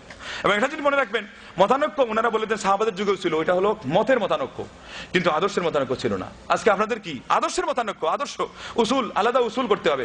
উসুল শাসি, নিজামউদ্দিন শাসি সাহেবের উসুলের মধ্যে আছে রাবি যদি ফকিহ না হন তাহলে ওনার হাদিস গ্রহণ করা যাবে না। এই জন্য বুখারী মুসলিমে হাদিসুল মুসাররাতকে অস্বীকার করা হয়েছে, যে একজন মানুষ উলানের মধ্যে দুধ 3 দিন জমা করে রাখছে, এরপরে ধোঁকা দিয়ে ওই 12,000-এর গাবি 15,000 বিক্রি করছে, সে বেচারা 2-3 বার ওইটা উলান থেকে দুধ নিয়ে দেখছে যে এটা তো ওইটা ধোঁকা, তারপরে হাদিস বলছে তাই এমত অবস্থায় তুমি ফেরত দাও, 1 সা খেজুর সহ ফেরত দিয়ে দাও। ওনারা বলছেন দুধ সে কত পাইলো, আর দুধের সাথে খেজুরের কি মিল, আর 1 সা খেজুর দিয়ে তার ক্ষতিপূরণ কেমনে হয়, এই হাদিস বলে মানা যাবে না। আর এর বড় একটা ইস্যু হলো আবু হুরায়রা গায়রু ফাকিহিন, বলেন নাউযুবিল্লাহ।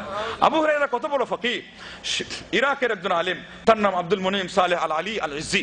আল্লাহ তোমার নবীর সাহাবীর সম্ভ্রমকে রক্ষা করার জন্য আজকে যদি আমাদের এই কাজটাই তুমি কবুল করো, আমার মনে হয় কিয়ামতের দিন এটাই যথেষ্ট। 5 শতাধিক এত বড় ভলিউমের কিতাব, 500 পৃষ্ঠা শুধুমাত্র আবু হুরায়রার জীবনীর উপরে একজন ইরাকের আলেম লিখেছেন, কিছুদিন আগের আলেম, অনেক আগে না, অনেক আগের তো লেখছেই। উনি বিশ্বস্ত, উনি হলেন রাবিয়াতুল ইসলাম, উনি হলেন আসসিকাতুল মুতলাক। ইমাম আবু হানিফা যদি হয় ইমাম মুজতাহিদ মুতলাক, ইমাম আবু হুরায়রা হলো আসসিকাতুল মুতলাক। নবী সাল্লাল্লাহু আলাইহি ওয়াসাল্লামের হাদিস বর্ণনায় এক বাক্যে সমস্ত আপত্তি, চুচেরা, প্রশ্নবোধক চিহ্নের ঊর্ধ্বে হলেন আবু হুরায়রা রাদিয়াল্লাহু তাআলা আনহু। কয় হাজার হাদিসের হাফিজ?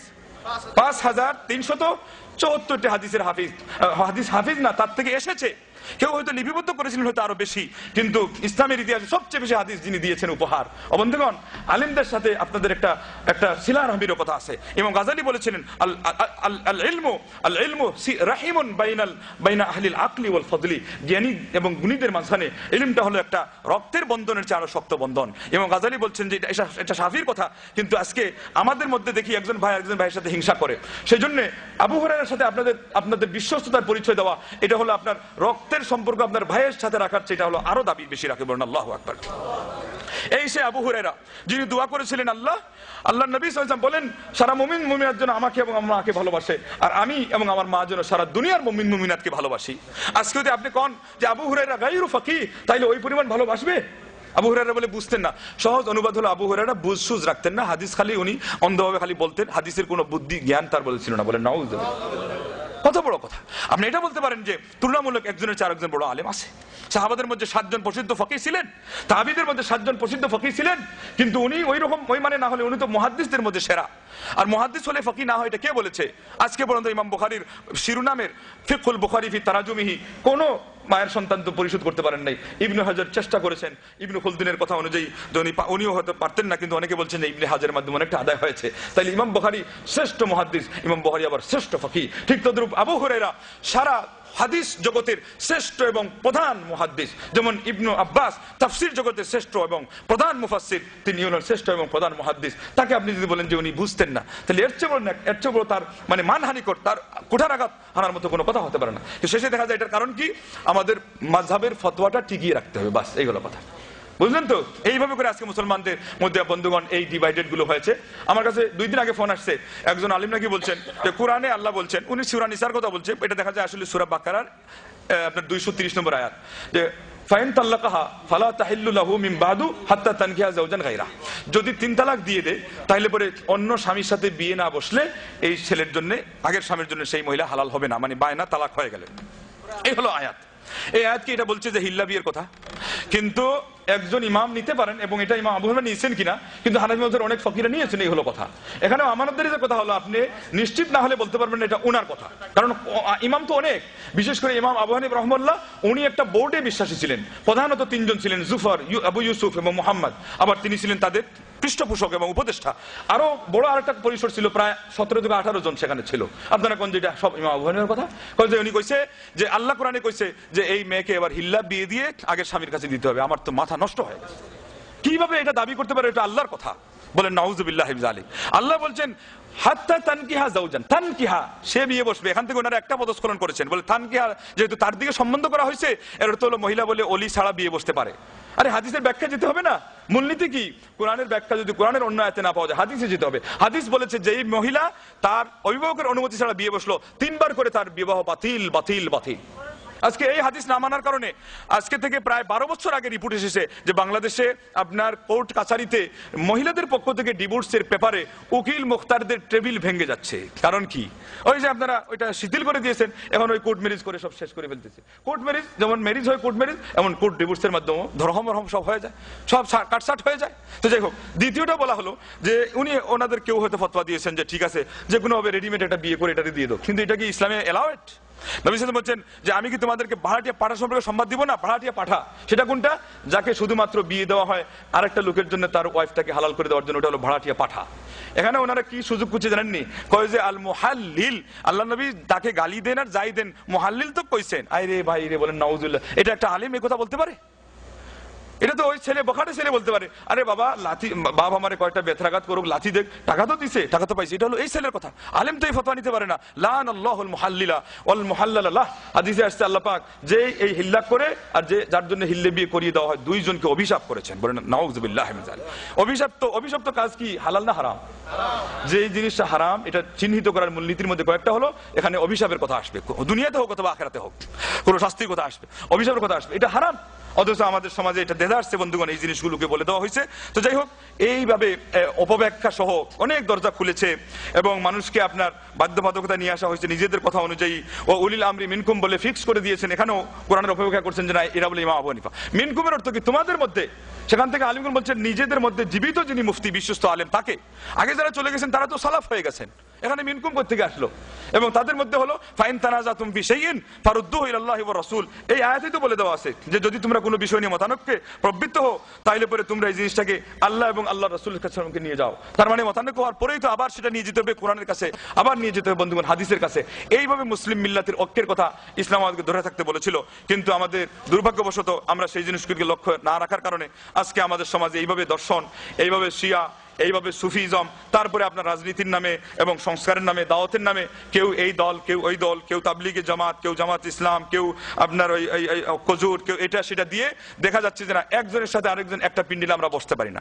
এটা শুধুমাত্র যৌথ যে কাজগুলো সামাজিকভাবে রাষ্ট্রীয়ভাবে আসে আমরা বসি, কিন্তু এছাড়া আমাদের ধর্মীয় জিনিস কোনটা সঠিক কোনটা বেঠিক, যার ভিত্তিতে আমরা জান্নাত পাবো, জাহান্নাম থেকে মুক্তি পাবো, গিয়ে দেখেন সেখানে কোনো ছলা পরামর্শ, কোনো বোঝাপড়া নেই। বরং প্রত্যেকটা দল বুঝে নিয়েছে যে ওই বিপরীত দলটাই হলো জাহান্নামী। কথা কি ওইরকমই চলছে নাকি? বরং আমাদেরকে যারা আহলুল হাদিস এদেরকে কোণঠাসা করা হচ্ছে। কিছুদিন আগে একটা প্রচার মাধ্যমে আপনারা দেখেছেন, একটা বানানো একটা কাহিনী দিয়ে ওনারা একটা লোকের সাথে ব্যক্তিগত কন্ট্রাক্ট করে তারপরে সরকারিভাবে এখানে সুযোগ না দেওয়ার ভিত্তিতেও ওনাদের অঙ্গনে গিয়ে কয়েকটা রাগ টাক ঝেড়ে দিয়ে আহলুল হাদিসদেরকে গালমন্দ করে আবার পত্রিকায় উল্টা দিয়ে দিয়েছে আহলে হাদিসরা বাতিলপন্থী, এরা কাপুরুষ, এরা আমাদের সাথে মোকাবেলা করতে বলে সাহস পায় না। আল্লাহ আল্লাহ আল্লাহ। আরে দুনিয়ার মাঝে তুমি যদি বীর পুরুষ দেখতে চাও তাহলে আহলুল হাদিসদের ঘরে যাও, বলেন আল্লাহু আকবার। কিছুদিন আগে কি দেখছেন? মোহাম্মদ আলী বেঠালবি আর সানাউল্লাহ অমৃতসরী, আবু বকর সিদ্দিক থেকে নিয়ে ওমর ইবনে খাত্তাব, মুসআব বিন উমাইর, আনাস বিন নাদর, এরা কারা? এরা হলো প্রকৃত অর্থে আহলুল হাদিস। এরা হলো আমাদের আহলুল হাদিসদের অগ্রধা, এরা হলো আহলুল হাদিসদের গুরু, আইম্মায়ে আরবা, এরা সবাই আহলুল হাদিস। কেননা বলেছেন ইজা সাহাল হাদিসু ফাহুয়া মাযহাবি। বড় বড় প্রকৃত ওলিয়া উলিয়া যারা, আব্দুল কাদের জিলানী তিনি বলেছেন যে সুন্নতের অনুসরণ না করলে সে পানির উপর দিয়ে চলেও যাক, বাতাসের উপর দিয়ে হেঁটে যাক, তাকে তুমি বিশ্বাস করো না যে আল্লাহর ওলি, বরং সে মনে করতে হবে শয়তানের ওলি। তাইলে আহলুল হাদিসদের গুরু কারা? যারা পৃথিবীর ইতিহাসে যত গুরুজন যারা সুনাম করেছেন এবং হকের উপরে থেকে নিশ্চিতভাবে উম্মতে মুসলিমার জন্য যারা শুভকামনার কাজ করে গেছেন তারাই কিন্তু মূলত ছিলেন আহলুল হাদিস। আজকে আমাদের একদল ভাই কুণ্ঠাবোধ করে, লজ্জিত হয়, আবার ভুল ব্যাখ্যাও দেয়। আকরাম খাকে বলতে চায় একজন, উনি বলে আহলুল হাদিস ছিলেন না। বলেন নাউজুবিল্লাহ। কে না চিনে তার পরিবারে, তার বংশে, তার বিদ্যা চর্চায়, তার সেই সাংবাদিকতায়, তার সেই লিখনিতে মানুষ হিসাবে কিছু ভুল হয়েছে, কোনো বিষয়ে, কোনো সিদ্ধান্তে, এগুলো আমরা স্বীকার করি না, মানি না, আমরা এগুলো মানি না। আমাদের থিওরি হলো আহলুল হাদিস আলেম যদি ভুল বলেন এটা বাদ যাবে, হানাফি মাযহাবের একজন আলেম যদি সঠিক বলেন এটা গ্রহণ হবে। যেমন উদাহরণস্বরূপ শাহুল মুহাদ্দিস দেহলভী বলছেন যে ব্যক্তি নামাজের নফল আদান করে রুকুতে যাইতে উঠতে আমার কাছে সেই লোক আহাব্বু ইলাইয়া মিনাল্লাযী লাম ইয়ারফা লা আওলা ইয়ারফা। যে ব্যক্তি হাত উঠায় না তার চেয়ে, কেননা ফাইন্না আহাদিসার রাফি আসবাতু ওয়া আকসারু, কেননা নফল আদানের হাদিস হলো খুব বেশি সাব্যস্ত এবং তার সংখ্যা হলো খুব পর্যাপ্ত এবং বহুল। অতএব এই কথাটা কে বললেন? হানাফি মাযহাবের একজন বর্ষিয়ান আলেম। এইভাবে করে অসংখ্য গণিত আপনার বন্ধুগণ উদাহরণ আছে। আমরা সময় শেষের দিকে এসে গেছে, কিছু একটা কথা না বললে হচ্ছে না। এইভাবে করে সুফি মতবাদের যেই মূল যে বিষ বাষ্পটা বাংলাদেশে গেছে ওটা হলো কিন্তু ব্রেলভি তরিকার। ব্রেলভি হলো যে আহমদ রেজা খান। এই আহমদ রেজা খান পাক ভারত এবং পাকিস্তানকে, সেও কিন্তু ইংরেজ আমলে তার জন্ম, তাকে কিন্তু আল্লামা আব্দুল হাই লখনৌই, তিনি হানাফি মাযহাবের আলিম, তিনি কিন্তু চিহ্নিত করেছেন যে এই লোকটা ইংরেজদের মানে দালাল, ইংরেজ তাকে মানে জন্মই দিয়েছে। এই লোক করার জন্য বসছিলাম না, আমরা বসছিলাম মুসলিম মিল্লাতের আকীদা বিশ্বাসকে যেই জীবাণু এবং যেই পয়জন এবং ময়লা আবর্জনাগুলি এসে ক্ষতিগ্রস্ত করছে সেই জিনিসগুলো থেকে সাফ করার জন্য। এই জন্য আমরা আল্লাহর কাছে মাফ চাই। আল্লাহ পাক আমাদের কথায় যদি কোনো ভুল হয়ে থাকে আল্লাহ যেন আমাদেরকে মাফ করে দেন। এবং যেই সমস্ত ভাইরা আজকে পর্যন্ত ওই ধরনের ভুল বুঝাবুঝির বেড়াজালে আবদ্ধ আছেন আল্লাহ পাক যেন তাদেরকে এই সেখান থেকে উদ্ধার পাওয়ার তৌফিক দান করবেন, আল্লাহুম্মা আমিন। এখানে আল্লাহর কালাম আছে, প্রিয় নবী মুহাম্মদ রাসূলুল্লাহ সাল্লাল্লাহু আলাইহি ওয়াসাল্লামের হাদিস আছে। আল্লাহ রাব্বুল আলামিন আমাদেরকে যথেষ্ট দিক নির্দেশনা দিয়েছেন, নবী সাল্লাল্লাহু আলাইহি ওয়াসাল্লাম আমাদেরকে যথেষ্ট দিক নির্দেশনা দিয়েছেন। এর ভিত্তিতে আপনারা কোরআন ও সুন্নাহর আলোক বর্তিকায় এসে আপনার নিজের জীবনকে আপনি আলোকিত করতে জান্নাতের পথের প্রতীক হবেন। এতে কি কোনো দ্বিধা থাকতে পারে? এখন পর্যন্ত কোনো দ্বিধা আছে ভাই? কবি বলেছেন মাসলাকে সুন্নত पे आए सालिक चले जा बेधड़क कि जन्नतुल फिरदौस को सीधी गई ये सड़क, सुन्नी खुश नसीब को बाग बहार है, बेदाती बदनसीब को जहन्नम की मार है। আল্লাহু আকবার। সুন্নি হতে রাজি আছেন তো? এরপরে এই যে দুঃখ দুর্দশা মুসলিম মিল্লাতের বডিকে আজকে আহত এবং ক্ষতবিক্ষত করে ফেলেছে, এরই একটা নিদর্শন হলো সিরিয়ার মাটিতে সুন্নি মুসলমানদের মায়ের খাওয়া। আজকে আমাদের দেশে ওই মায়ের পড়ে নাই, কিন্তু অস্ত্রের মায়ের না পড়লেও আপনার ওই মসির মায়ের, কলমের মায়ের, বক্তৃতার মায়ের পড়ছে কি পড়ে নাই? আপনার ওই রাজনৈতিক ইস্যু, আপনার বিভিন্ন ধরনের ইস্যু এসে আজকে আমাদেরকে বিভ্রান্ত করে ফেলেছে এবং আমাদের ভাইদেরকে কোণঠাসা করে রেখেছে। যে অবস্থাকে দেখে কবি বলেছিলেন, লিমিসলি হাযা ফালইয়াদুবিল কলবু মিন কামাদিন ইযা কানা লিল কলবি ঈমানুন ওয়া ইসলামু। অন্তরে যদি ঈমান এবং ইসলাম থাকে, এর জন্য অন্তর গলে বিগলিত হয়ে যাওয়ার কথা। ইয়া নাইল ইসলামে কুম ওয়ানা ক্বাদ জালা উরফুন ওয়া বাদা মুনকারু। হে ইসলামের জন্য তুমি আর্তনাদকারী, তুমি দাঁড়াও, কেননা সমাজ আজকে অন্যায় অপকর্মে ভরপুর হয়ে গেছে এবং দুর্নীতিতে ভরপুর হওয়ার পাশাপাশি আজকে সুনীতি এবং ভালো কথা, সঠিক কথাগুলো বিদায় নিয়ে চলে গেছে। যেমন ভাবে এই সমস্ত ধর্মীয় কুসংস্কারের পাশাপাশি পাপাচারে আজকে সমাজ বেঁচে যাচ্ছে, আমরা আজকে সেগুলো বাদ দিয়ে একজন আরেকজনের প্রতিবাদে লিপ্ত আছি।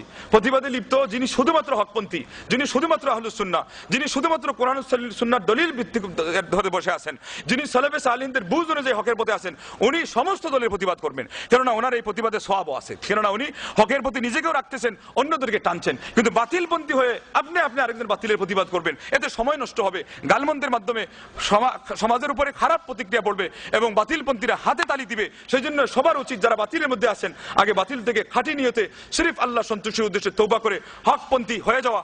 এবং আমাদের সাথে আপনি নামে আসেন আর না আসেন, আমরা বলতে চাই আদর্শের দিক থেকে আপনি কাজে লেগে যান, আমরা এর উপর সন্তুষ্ট। কি বলেন, আপনারা সন্তুষ্ট আছেন না নাই? কমপক্ষে আপনারা আমাদেরকে গালি দিয়েন না, কমপক্ষে আপনারা আমাদেরকে বলেন না লামাযহাবী, নবীর দুশমন। কথা ঠিক না বেঠিক? আমরা কি নবীর দুশমন না? আমরা নবীর বন্ধু। যে ব্যক্তি নবী সাল্লাল্লাহু আলাইহি ওয়াসাল্লামের সুন্নতের বেশি অনুসারী, সে সবচেয়ে বেশি নবী সাল্লাল্লাহু আলাইহি ওয়াসাল্লামকে মহব্বত করে। এই কথা সাব্যস্ত করা আপনাদের লাগবেই, যা লাগবে। যে ব্যক্তি আল্লাহকে সবচেয়ে বেশি মহব্বত করে, আল্লাহকে সবচেয়ে বেশি ভয় করে, আল্লাহকে সবচেয়ে বেশি শ্রদ্ধা করে, সেই ব্যক্তি বেশি বেশি তাওহীদের কথা বলে। এই কথা কিন্তু আজকে আপনাদের সমাজে সাব্যস্ত করতেই হবে। কারণ এই কথা না বলার কারণে আজকে তারা শুধু মিথ্যা ভালোবাসার দোহাই দিয়ে এবং আল্লাহকে মিথ্যাভাবে সন্তুষ্টি পেয়ে যাবে এই দোহাই দিয়ে একদলকে ধ্যানমগ্ন করে, চোখ মুখ বন্ধ করে, ওহে আল্লাহ, ওহে রাসূল রব্বুল আলামিন, তোমার ইশকের নূর তার কলবতে, আমার কলবে দাও পীর উসিলাতে। আল্লাহ আল্লাহ, এই সমস্ত বেদাতি জিকির, বেদাতি ফিকির, বেদাতি নিয়ত, বেদাতি তাদবীর, বেদাতি তাবিজ, বেদাতি মান্নত, বেদাতি কবর পূজা, বেদাতি মাজার পূজা, বেদাতি পীর পূজা, বেদাতি গাঁজা খাওয়া, বেদাতি জিনা পর্যন্ত, জিনা তো এমনি কবিরা গুনাহ, তারা আজকে বন্ধুগণ হালাল করে নিচ্ছে। বলছে এক পর্যায়ে মানুষ কামিল হয়ে যায়, হাত্তা ইয়াতিয়াকাল ইয়াকিন, ইয়াকিন এসে গেলে আর বলে তার কাছে কোনো পাপ থাকে না। ওই যে সে আপনার গুরুজন হয়ে গেছে, সে আর আল্লাহ এক হয়ে গেছে, হুলুলিয়াতে তারা পৌঁছে গেছে। বলেন নাউজুবিল্লাহ।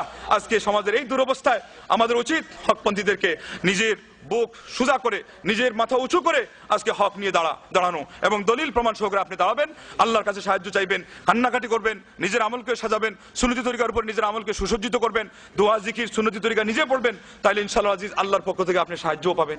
এবং মানুষও আপনাকে বলতে পারবে না যে আপনারই তো আমল নাই মিয়া, আপনার জামা কাপড় ময়লা, আপনি আমাদের ঘি নসিহত করবেন, ওই দেখেন এই লোক কি সুন্দর জিকির করায়। আপনি পরিষ্কার নেট এন্ড ক্লিন হলে বলতে পারবেন আমারটা নেট এন্ড ক্লিন এবং সুন্নতি তরিকা, ওরটা হলো বেদাতি, বরং অনেক শিরিকও আছে। এইভাবে করে ইনশাআল্লাহ আপনি নিজেও সিরাতে মুস্তাকিমের উপর অটল থাকতে পারবেন, নিজের প্রোটেক্টের কাজ, সেফের কাজ নিজেও করতে পারবেন, উম্মতে মুসলিমার অন্যান্য মানুষকেও আপনি ইনশাআল্লাহ আজিজ আপনার এই সিরাতে মুস্তাকিমের পথে আপনি এনে তাদের সমপরিমাণ সওয়াবের সওয়াব লাভ আপনি ধন্য হতে পারবেন। মহান রব্বুল আলামিনের কাছে তার আসমা ও হুসনার ওসিলায় দোয়া করছি, আল্লাহ পাক আমাদেরকে তুমি মাফ করে দাও, আমাদেরকে তুমি সুন্নতের তরিকার উপরে এসে অটল থাকার তৌফিক দাও, তাওহীদের সুবাদে আল্লাহ আমাদেরকে তুমি ধন্য করো। সারা জাহানের মুমিন মুসলমান যারা বিভ্রান্ত, আল্লাহ হতাশাগ্রস্ত, আল্লাহ হাহাকার করছে, তাদেরকে তুমি হকের সন্ধান দাও।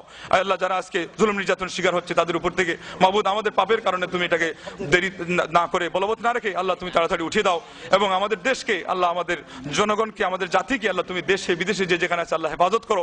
আল্লাহ আমাদের পুরুষ নারী, আল্লাহ যে সমস্ত সমাজ আমাদের আছে তারা আজকে সঠিক ইলম থেকে বঞ্চিত, আল্লাহ তাদেরকে তুমি ইলমের মাধ্যমে ধন্য করো এবং নেক আমল করে দুনিয়া আখিরাতে আমাদেরকে সফলতা দান করো। আল্লাহুম্মা আমিন ওয়া আখিরু দাওয়ানা আলহামদুলিল্লাহি রাব্বিল আলামিন। আসসালামু আলাইকুম ওয়া রাহমাতুল্লাহি ওয়া বারাকাতুহু।